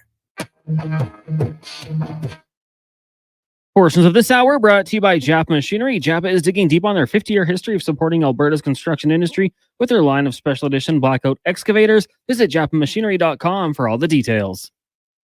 From puck drop to kickoff, it's the Jason Gregor Show on Sports 1440. Presented by PlayAlberta.ca, Alberta's only regulated online gambling website.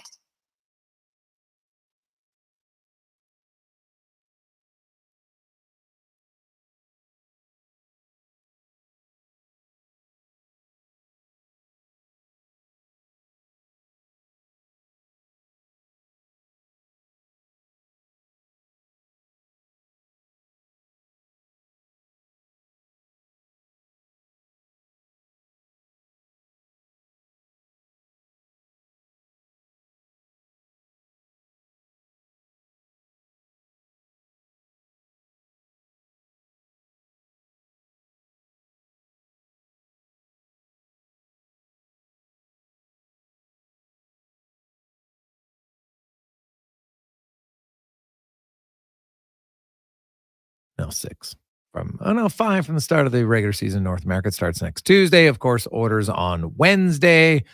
The regular season, though, does officially begin tomorrow, 11 a.m. If you're just itching and twitching to watch regular season hockey, Buffalo and New Jersey, lots of excitement on both those teams. Lots of people think the Devils are going to bounce back. They've added some defense. They feel they're going to be better. They're going to be healthy. They got Markstrom in goal. Then you throw in the Buffalo Sabres, 13 consecutive years without the playoffs. Ooh. Geez, you thought the decade of darkness was tough. Yowza. 13 years for the Sabres, and it's not like people have them as a lock playoff team this year. They're hoping maybe they can be a wildcard team. We'll see, but they did bring back the coach who was the last coach when they made the playoffs in 2011. Lindy Ruff, who was in Buffalo for a few years after that. Then he went to New Jersey. Then he was assistant coach, Dallas. Then he was assistant coach in the Rangers. Then he was the head coach for the Devils. And now he's back in Buffalo because they need a little bit of power of Warburg to get them back on track. It makes sense. It's what you need.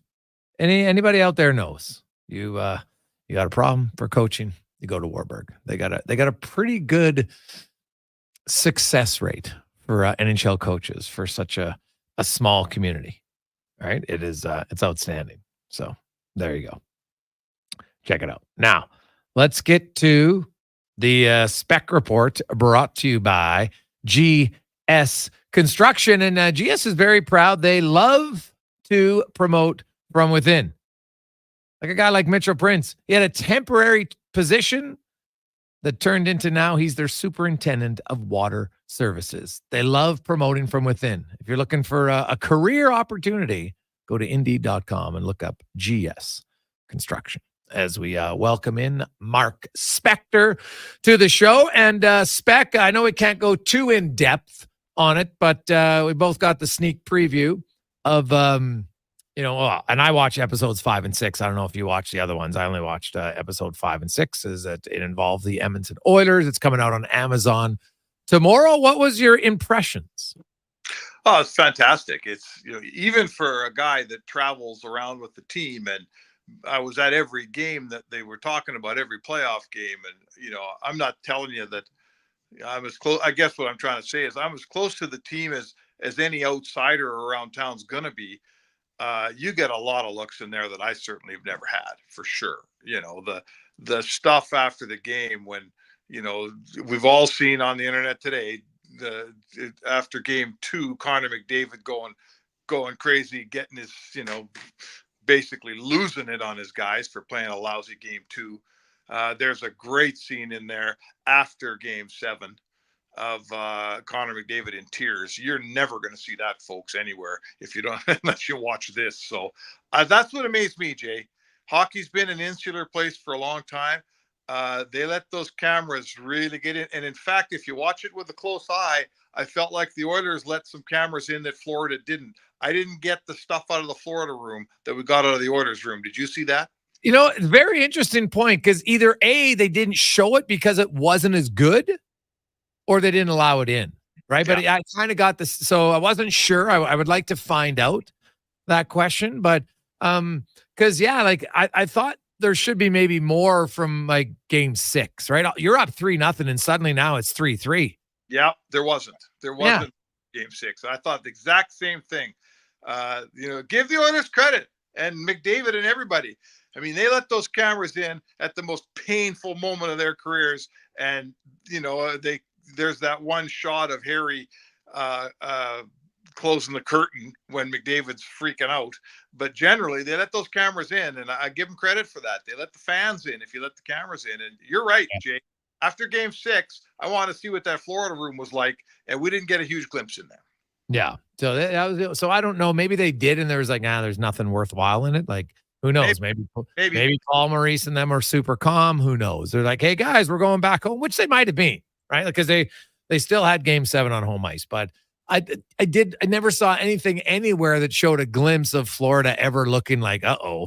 And I'm like, hey, you were up 3-0, then you're up 3-1 and 3-2 and 3-3. And you're telling me there was never any time of anything that would remote a little. That's kind of like, I don't know. So that was the only thing that I thought was a little bit different.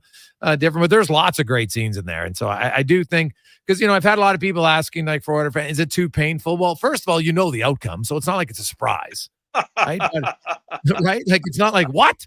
They didn't win, you sons. I can't believe it. You ruined it. Right? So unless somebody's coming out of a coma right now, maybe don't show it to a diehard Oilers fan who just woke up from a coma. I'd probably recommend that. But other than that, I think most Oilers fans are going to be aware. But I felt it did a pretty good job of. Now, it's something I've talked about. It's something I've prided myself on as a reporter. I always try to remember the human element of things. And, how I talk about players, and I never call a player terrible, because you're not in the NHL. You're not terrible. You might make a terrible play, but you're not a terrible player. There's two different things. Yep. But it did show a little bit more of the human side. Episode 5 spec was more the one that I thought Oilers fans would quite enjoy, actually. Yes. And it's funny because it kind of opens with that rant, but then it goes back and it takes you back to Edmonton's road. And let's face it, the road was really good, right? Yes. The road to game 7 was a wicked great road. So if you're an Oilers fan, you're going to love seeing it. It did. It really took you inside that Dallas series, which was, and lots of on ice stuff too, like lots of on ice angles with mic'd players, which I find fascinating as well. We see, we see the Sportsnet feeds, and they're good feeds, but this was a lot of low ice level cameras. It had, McDavid was mic'd throughout. There was some really cool stuff, I thought, with Evander Kane being mic'd, just talking to some people. So yeah, it's you know what, if you're a hockey fan, you're an Oilers fan, this thing's on Amazon. It starts tomorrow, so I guess I don't even know how you get it. Like, if I'm an Amazon subscriber, is it free or?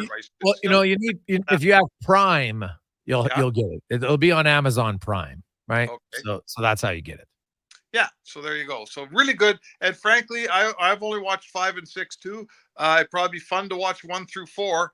I'm sure there's some cool stuff coming out. They touch all the bases. They got the big teams, right? They got a Leaf in there, so Leafs Nation's going to want to watch. They do some stuff in the Bruins, I think. The Bruins people are going to want to watch. So very well done. It's a first for hockey, and I got to say, I was not disappointed when I watched it. No, I would agree. Last night, Oilers would be, well, it's funny, Spec. The second period, the second period, the players played well, but they didn't get a save. Like, 4 goals on 5 shots. And I know, Chris Knobloch, you're never going to throw your goalie under the bus. I get it. Nope. But man, 3 of those goals, I'm like, those should be saved in that second period alone. Here's what we're looking for. Is the team getting better? Are they starting to gel? Are you starting to see glimpses of the Oilers team that we all know what it looks like? We know what the finished product looks like. We haven't seen it yet. So did we? I saw a power play that snapped it around better last night. They were 1 for 5, so not quite there, but I thought they snapped it around better than we have all preseason. I saw the Draisaitl, Arvidsson, Skinner line. That's the best night they've had together. It's only their second night. It's going to get better, but I saw a little uptick there, right, in those guys. I saw a PK that went 4 for 4. So that's a huge part of the Oilers' identity, again, from the team that we just finished watching a few months ago. I saw a team that had the puck most of the night. They outshot Seattle and possessed the puck way more than Seattle. Again, you can't look at the score, because every time they came down the ice, the puck ended up in the net. Rodriguez has a bad night. You got to wash that away when you're looking at the game. I didn't mind the way the Oilers played one bit. 2 goals, sure. Maybe with 5 power plays, Jay, when they sharpen things up a little bit, they probably got 4 goals, and they might win a hockey game like that if they get some goaltending, right? Yeah, well, you would think so. So I would expect Stuart Skinner to start tomorrow, because he's only started 1 full game, and then he played a half a game. The bubble boys, I should say, Noah Philp, on the back end, Dermott played the right side. I thought at times like lots of guys who don't play the right side, like there's times where he just looked uncomfortable because he's not used to playing that side of the ice. So what do you think that happens with Dermott and the Oilers here? Well, do you think that you can have Troy Stecher and Travis Dermott on the same team? Aren't they the same guy? Fair point. Yeah, one's a righty, one's a lefty. Okay, but they're both small guys who don't get you points. So I know that sounds very negative, and I don't mean it that way, but that's a fact. They're both small. Neither guy is a big points guy. They have their attributes, but can you have 2 of those guys on your team? No, it's fair. And here's the other thing, Spec.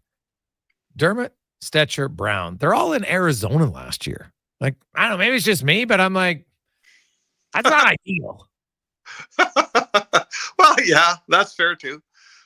Certainly they're going to have to learn their, hey, if it's about being competitive, I love Troy Stetcher's competitive game. Like, yes, me too. We can have the conversation about if the best Troy Stecher is a good enough player. And I think what we all agree on is, on a really good team, he's probably your 7, he's probably your 7. Here he might be your 6, so I think it's very clear that both, let's say, just for this conversation, let's say Stecher stays because he's got a contract, Brown staying, he's got a contract. Both those guys are your 6-7, in my opinion. On this team, they're going to start out as your 4-6, right? Well, no, Emberson will be the 4. Right, excuse me. Let me get this straight. They're going to be your 6-7. Yes. I'm going to tell you that when this team's good, By the time the trade deadline passes, they're bringing in a way better defenseman than Emberson, then Stetcher, and then Brown. And 100%. probably Emberson goes to your 6, and Stetcher and Brown are out of the lineup. Is that fair? Oh, yeah. I kind of, you know what?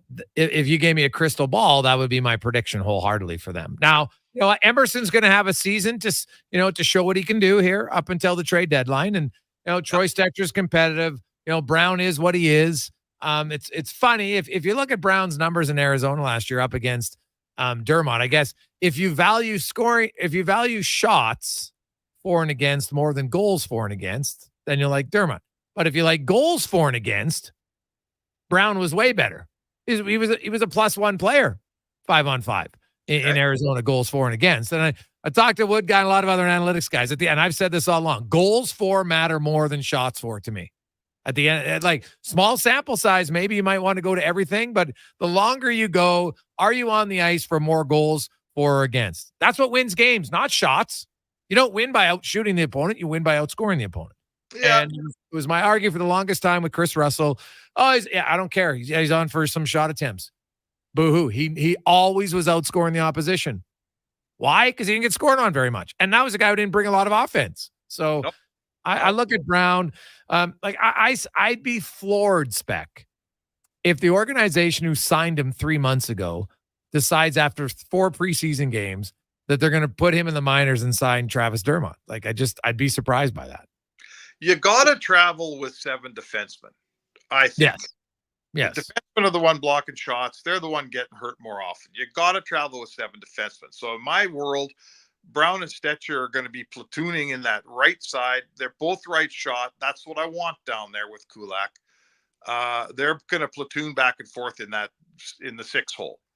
Now the question becomes, we're all talking about, does Noah Philp make the team? If you're carrying 7 defensemen, I don't think this team's carrying 13 forwards, man. So, just because they want to accrue cap space?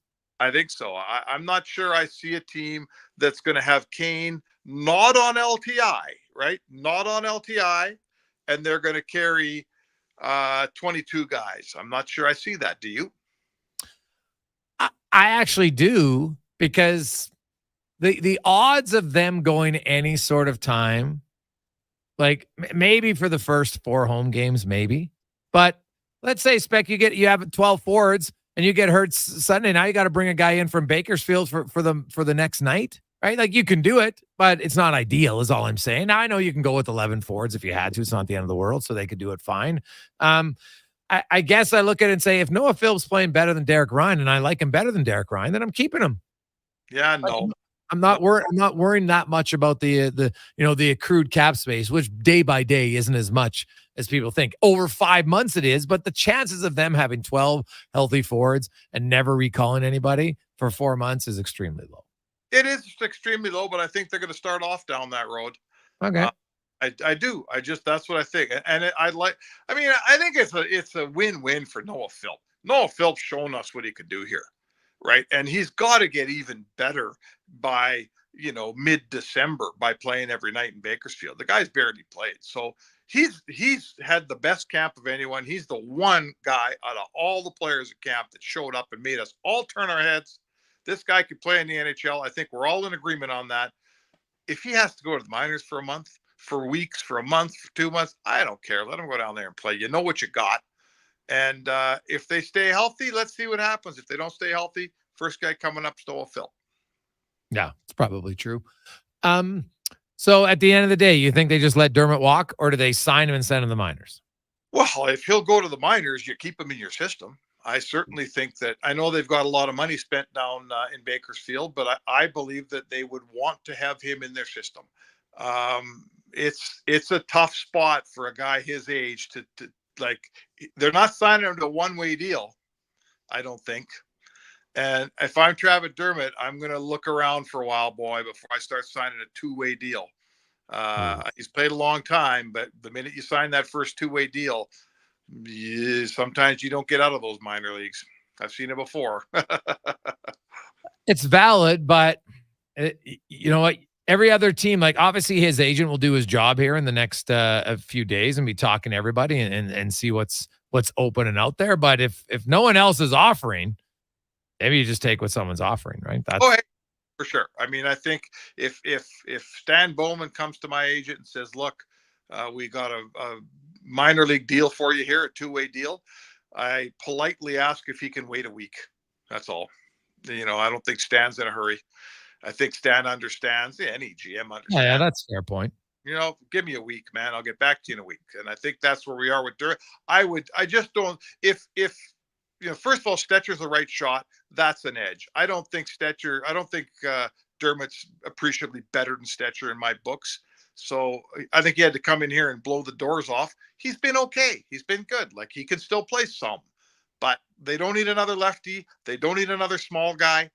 And this guy doesn't have a contract. I don't see how Travis Dermott hangs around here. Yeah, I'm with you. I think the numbers make it very difficult to make any sense. Spec, good stuff, my man. Who you taking in the pivotal game 3 tonight? I'm torn. I always cheer for a little town like Milwaukee because they're a little guy. You know what I mean? Little Milwaukee is in Wisconsin. There's not much happening.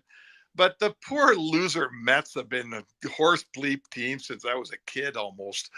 I kind of feel like there's this huge fan base. I know a couple of guys. Danny Rosen at NHL.com. He's a huge Mets fan. Mark Lazarus, Chicago, huge Mets fan.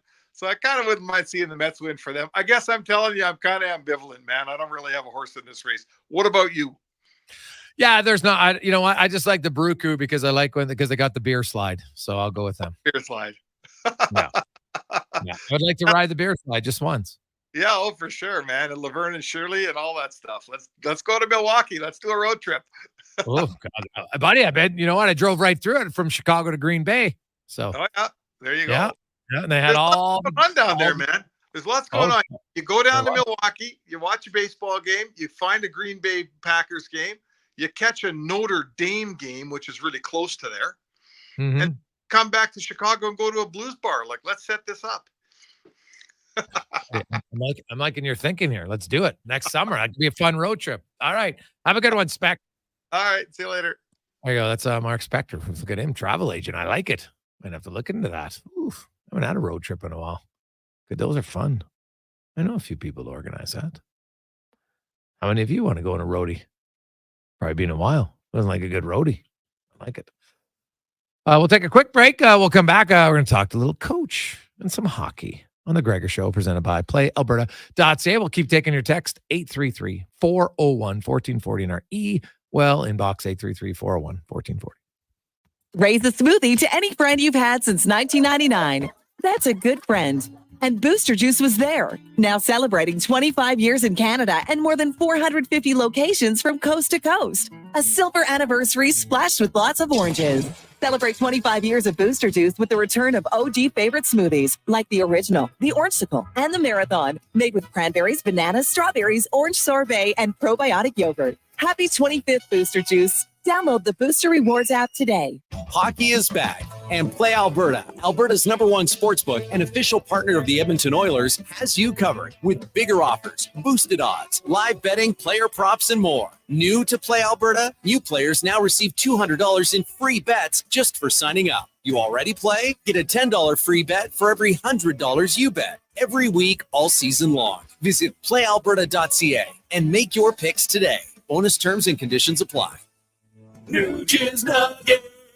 This is Nuges Nuggets, brought to you by Legacy Heating and Cooling. What nugget of heating and cooling advice does Nuge have today? You can save a lot of money by bundling your new furnace and AC with Legacy. It's kind of like saving money on an endorsement by bundling me, Ryan Nugent-Hopkins, with someone like, Zachary Martin Hyman. Thanks for suggesting me, Nuge. Get no payments and no interest for 1 year on your new AC and furnace from Legacy Heating and Cooling. Proud sponsor of Nuges Nuggets. Silent Ice Sports and Entertainment is an innovative market leader across Western Canada, with sports and entertainment properties including the Spruce Grove Saints, the Junior Prospects Hockey League, Silent Rides Charter Company, the Hockey Super League, and the newly launched Female Super League. Silent Ice also owns the Western Hockey League Seattle Thunderbirds and operates the Morinville AAA Arena. The Silent Ice Center, a new state-of-the-art entertainment facility, is open in Nisku, which features 2 sheets of ice, including a 1,600-seat arena and a restaurant with a viewing area. We've finished construction of our gamma radiation containment facility. Is it up to code? Is it going to be safe? Sounds like a job for the men and women of Action Electrical. Testing team reporting. We test your commercial operations using tools like infrared to ensure safe operation. Trust us to prevent potential calamity before it strikes. Facing an electrical menace? Call the men and women of Action. Operating throughout Alberta at actionelectrical.net. Actions speak louder than words. Japa Machinery Group puts your construction plan into action with XCMG construction machinery you need. Available for rental or sale. Learn more at japamachinery.com. Some things just work together. Sticks and pucks, cleats and AstroTurf. Your love for the game and Papa John's passion for better ingredients. Better pizza. Nothing pairs with the game like Papa John's. Crafted with signature sauce, toppings, and original fresh dough. They're the champion of pizza. And now you're the champion of winning deals. Just order at papajohns.ca. Use promo code SPORTS20 and score 20% off any regular menu price order. Better ingredients. Better pizza. Papa John's. That's SPORTS20.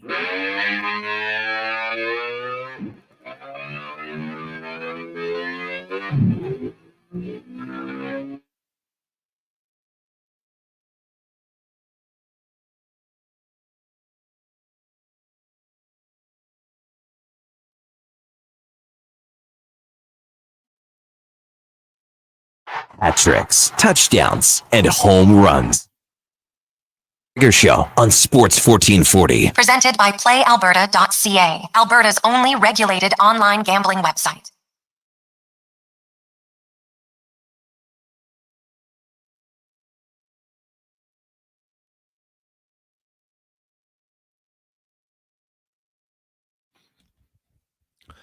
.530, welcome back. Jason Gregor, Connor Halley with you on Sports 1440, Oilers Nation, YouTube and Facebook, sports1440.ca. Game 3 is underway. The Mets and the Brewers, of course, tomorrow, NHL regular season gets going. Also tomorrow, a rivalry renews. This time, though, in the BCHL as the Sherwood Park Crusaders are hosting the Spruce Grove Saints. They battled for years, of course, in the AJHL, but now they're members of the BCHL. And we're joined by Ryan Marsh, the head coach of the Saints. Ryan, welcome back to the show, man. How you doing? Good, Jason. Thanks for having me back. Hey, no problem. So I know you guys technically were part of the league last year, but you kind of only played the Alberta team. So now you're part of the BCHL. You had the historic Penticton Vs come to town and stuff like that. I guess kind of give me your thoughts as a coach through the first 4 games. You guys have been a pretty good defensive team for a long time. You allowed 20 goals. Obviously, that hasn't been good. What's kind of led to the early onslaught as far as goals against? It's a good league. It's a really good league, Jason. It's a high-paced, fast, skilled league. Players from everywhere, all over North America, including some import players. So it's a high-end league, and we got through the first weekend against Penticton and Black Falls. We thought we had a really good weekend. And last weekend against Trail and Salmon Arm, 2 real good, like you said, traditional BCHL teams. They were just better than us last weekend. We have lots of work to do, and we've worked real hard this week to get ourselves in position to be in a good place going into a couple games against a crosstown rival. So you look at that, and it's early in the season. It's only 4 games. Not everybody's going to freak out by any stretch of the imagination. What do you feel as a team? You learned the most from that last. Sometimes I know it sounds odd, but losing a game 3-2 or losing a game 7-1. Sometimes it's easier to get your players' attention when you lose 7-2. Yeah. I'm not sure. The first game was a 7-2 game, but again, it is what it is. You need to have, you need to be detailed and execute, and have some really good defensive structure against teams in this league. And when you get out of that structure and get away from some of those things, teams have players that make you pay, and that was very evident teams on the weekend. And so it's a matter of continuing to work on that stuff.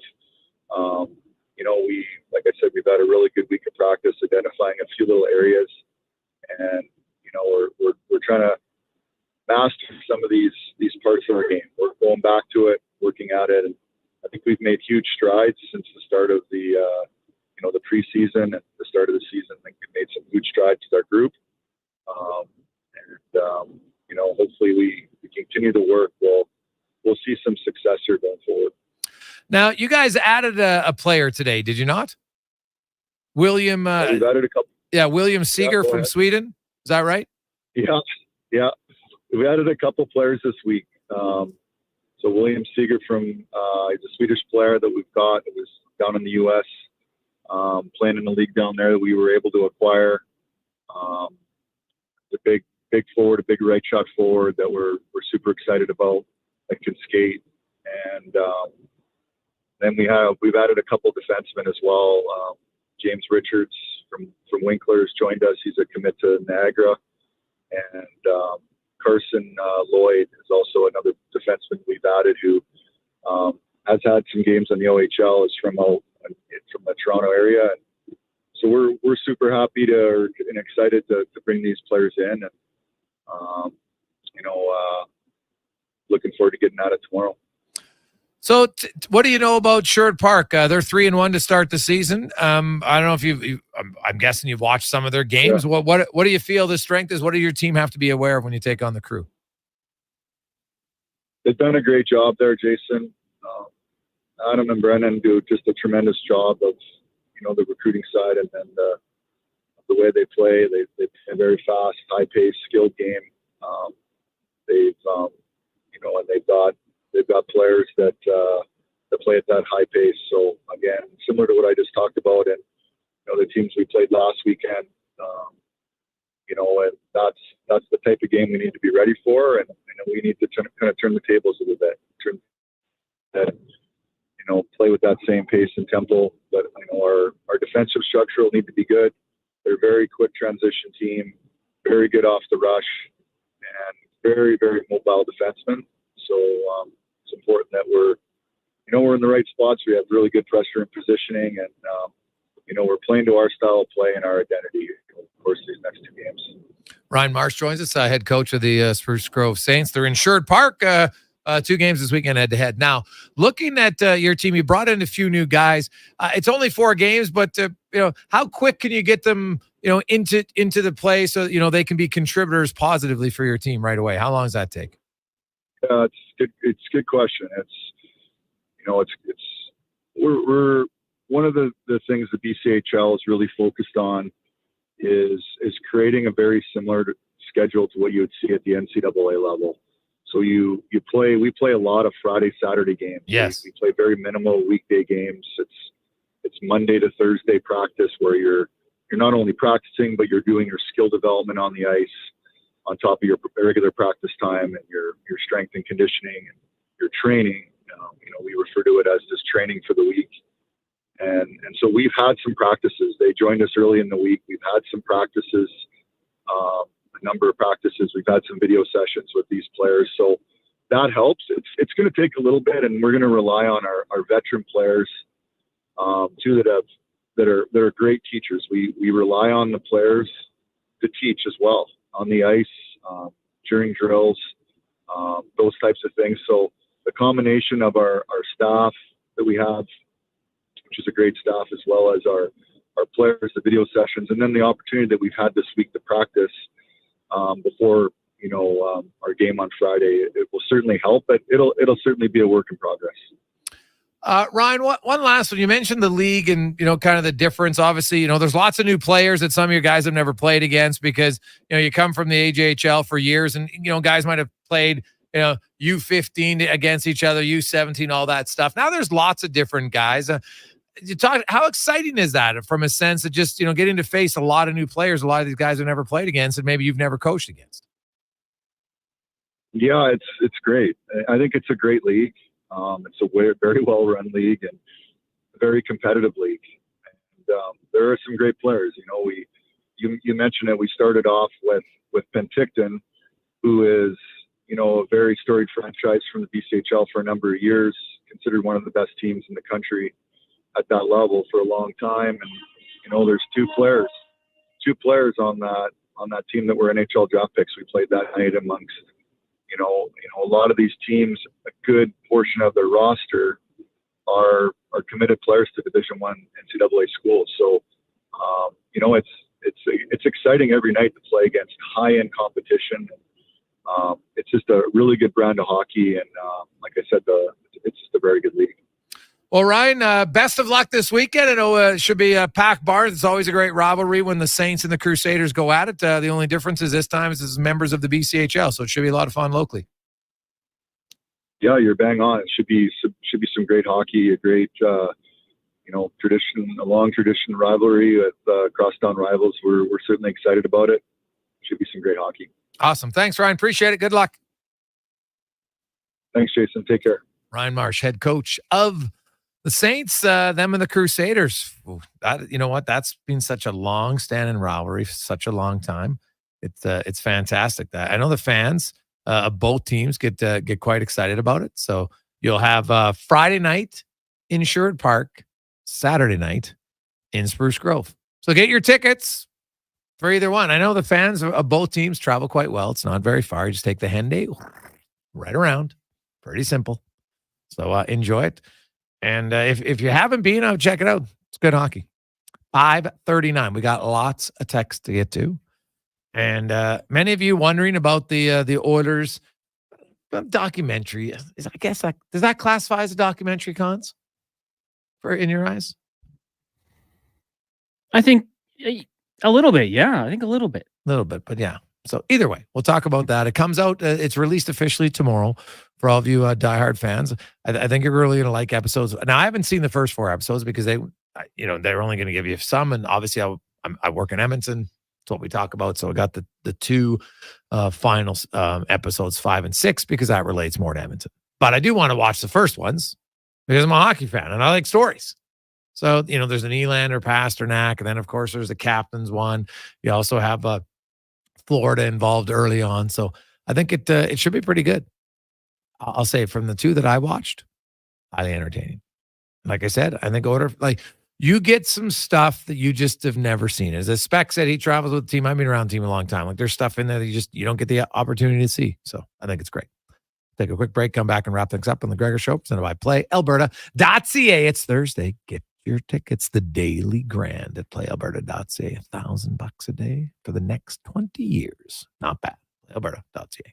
Often when I meet people at a party or I'm hanging out at my favorite restaurants, I'll introduce myself and they'll say, "Oh, you're Grant Fedoruk from Leading Edge Physio. What can I do about this sore knee? It's been bugging me for months." First, I was thinking, when I'm out like this, I should just tweet my location so people know where to come for a consultation. But then I thought, I'm spending all this money on advertising Leading Edge. Maybe you could come by one of our clinics. That's where we have the technology and really smart physiotherapists who can give you all the advice and treatment you need. Have your people call my people, leadingedgephysio.com. You've probably heard the term supply and demand. Something is needed and someone supplies it. We're GS Construction, and we're in the supply and demand business with you. Edmonton and the surrounding area continue to grow. Infrastructure has to be continually replaced and upgraded to keep up with demand. You see it with new buildings and new roads, but what about below ground, where all sorts of pipes bring you water and take wastewater away? That's where we come in. For more on what we do, go to gsconstruction.ca. At Fountain Tire, we love jingles. Get up to 25% off select tires. Until October 19th. Plus a bonus $50 off any service of $150. Restrictions apply. Book online today. Fountain Tire. We're on this road together. This week at The Brick, when you buy more, you save more. Shop amazing savings throughout the store, like up to 30% off furniture, up to 40% off mattresses, and up to $500 off select major kitchen appliances. Plus, when you buy more, we give more. A portion of our sales will be donated to your local Children's Hospital Foundation, helping to transform children's lives with every purchase you make. Some exclusions apply. See in store or online at thebrick.com for details. The Brick, saving you more. I'm Ryan Nugent-Hopkins. And I'm Zach Hyman. And when we're not making juicy, sweet passes or having my goals disallowed, we're working for Legacy Heating and Cooling. You know, guys used to call me a plumber. And now they call you an HVAC technician. Nice. Hey, guys, you're not here to install furnaces. You're here to sing the jingle. Oh. Well. Okay. Call Legacy. Call Legacy. No payments and no interest for 1 year from qualified installers. Legacy Heating and Cooling. Ain't it beautiful? The inventory is unprecedented. Volvo Cars Edmonton is proud to boast an amazing selection of in-stock Volvo XC40s, 60s, and 90s. Visit Volvo Cars Edmonton today and experience the exemplary service you've come to expect and the affordable luxury only found with Volvo Cars Edmonton, Canada's only 12-time Volvo Excellence Award winners. Experience the difference. Volvo of Edmonton. Hockey is back, and Play Alberta, Alberta's #1 sportsbook and official partner of the Edmonton Oilers.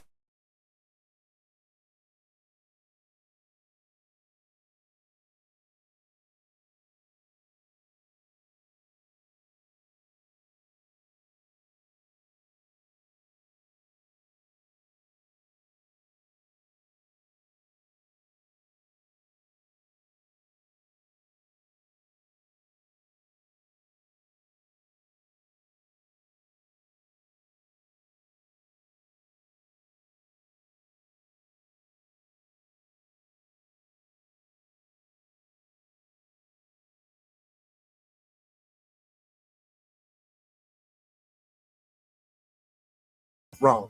Hey, Rick, do you winterize your own trailer? Not anymore, Bob. I hired people who are smarter than me. Genius technicians who check every component. Dozens of systems to be maintained and protected. And today, we offer that service to you, starting at $99. Every winterization package comes with a full report in writing, so you know what to expect come spring. If you're confident to do it yourself, have at it. If you're like me and you'd rather have this done by somebody who knows what they're doing, then come to Noble, and we'll take care of you. And that's Noble. NobleRV.ca.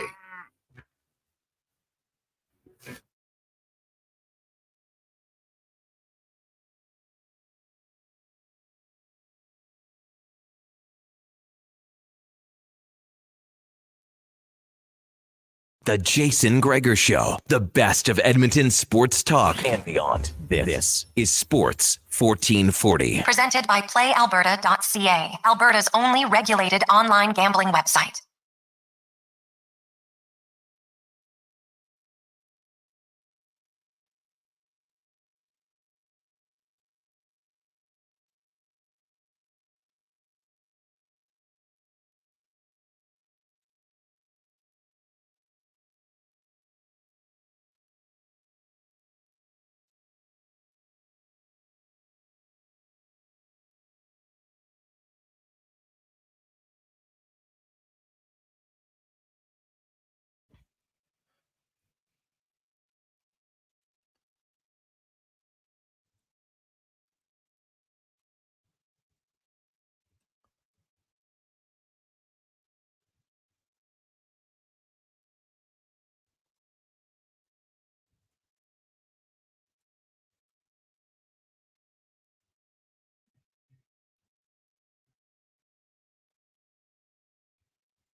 .547, the final countdown. Hey, maybe fitting for tomorrow night.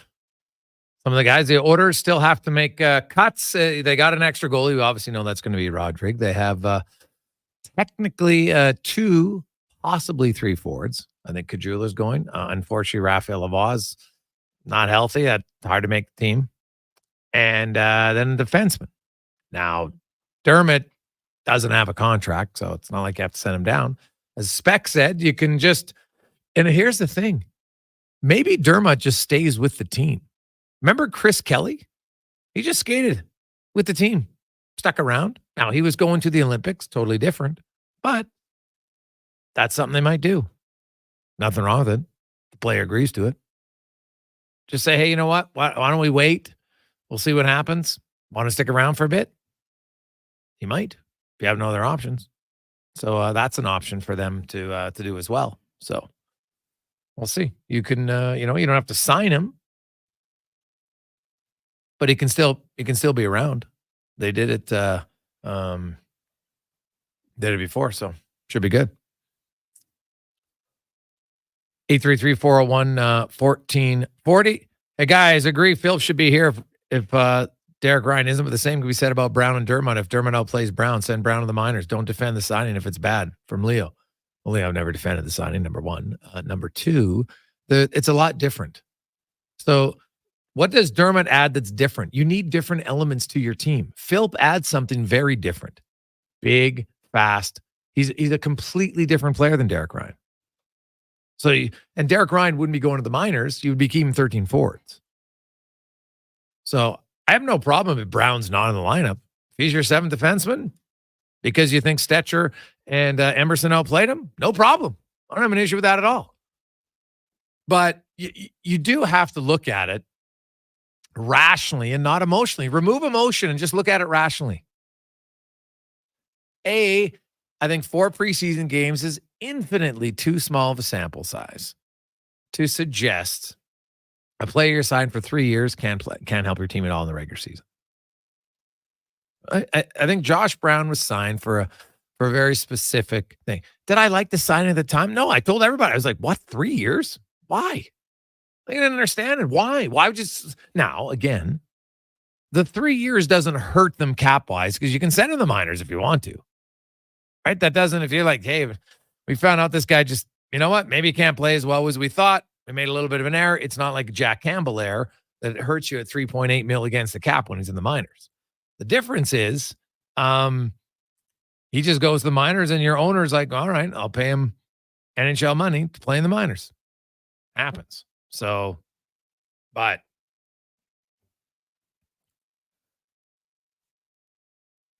I look at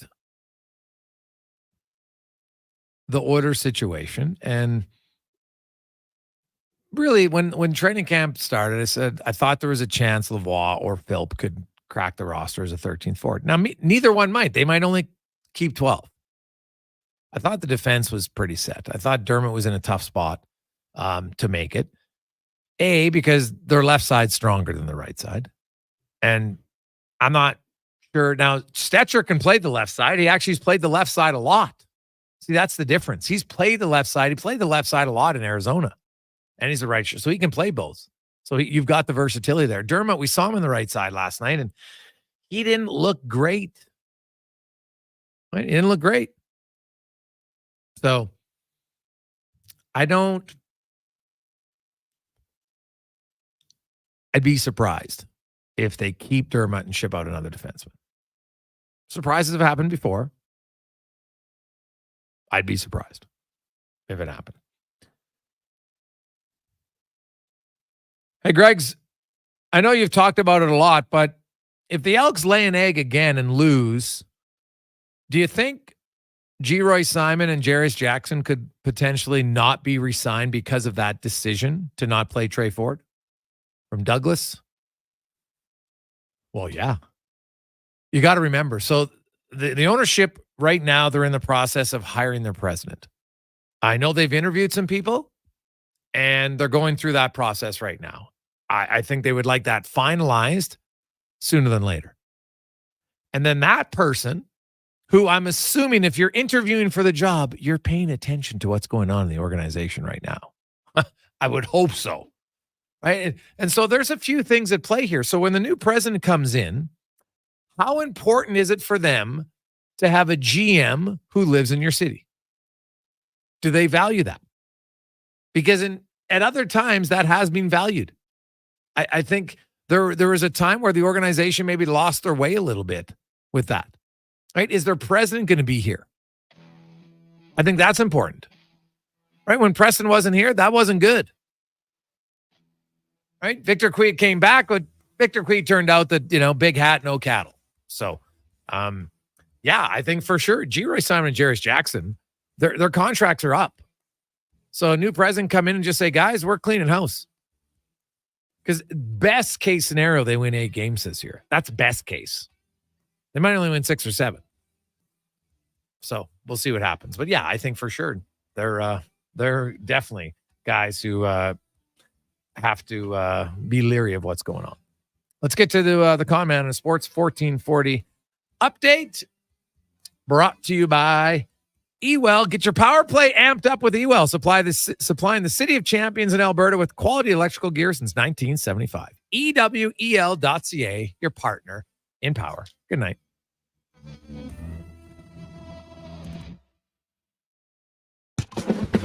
This is a Sports 1440 update.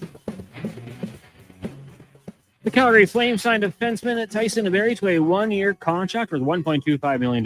Barrie, 33 years old, had been with the team on a PTO, appearing in 3 games in the preseason. And Tampa Bay Lightning forward Connor Geekie has been suspended for 1 preseason game. The league found Geekie left the player's bench on a legal line change for the purpose of starting an altercation. On the ice tonight, after 20 minutes, Kings and Bruins scoreless from Quebec City. The Flyers and Devils tied at 1 apiece. Jackets have a 1-0 lead over the Penguins, and the Leafs on top of the Red Wings 1-0. Later tonight, Blues host the Stars, and you got the Avs heading to Sin City to take on the Golden Knights. The Kansas City Chiefs placed wide receiver Rashee Rice on the IR today with a knee injury. That means he'll miss at least the next 4 games. Week 5 kicks off tonight with the Falcons hosting the Bucs. Kickoff on that one 20 minutes from Atlanta. Major League Baseball. Game 3, Brewers Mets, bottom of the 3rd. This one is scoreless. The winner will advance to the 2nd round where they'll take on the Philadelphia Phillies. And Indiana Fever guard Caitlin Clark was a near unanimous pick for the WNBA Rookie of the Year, receiving 66 of 67 votes.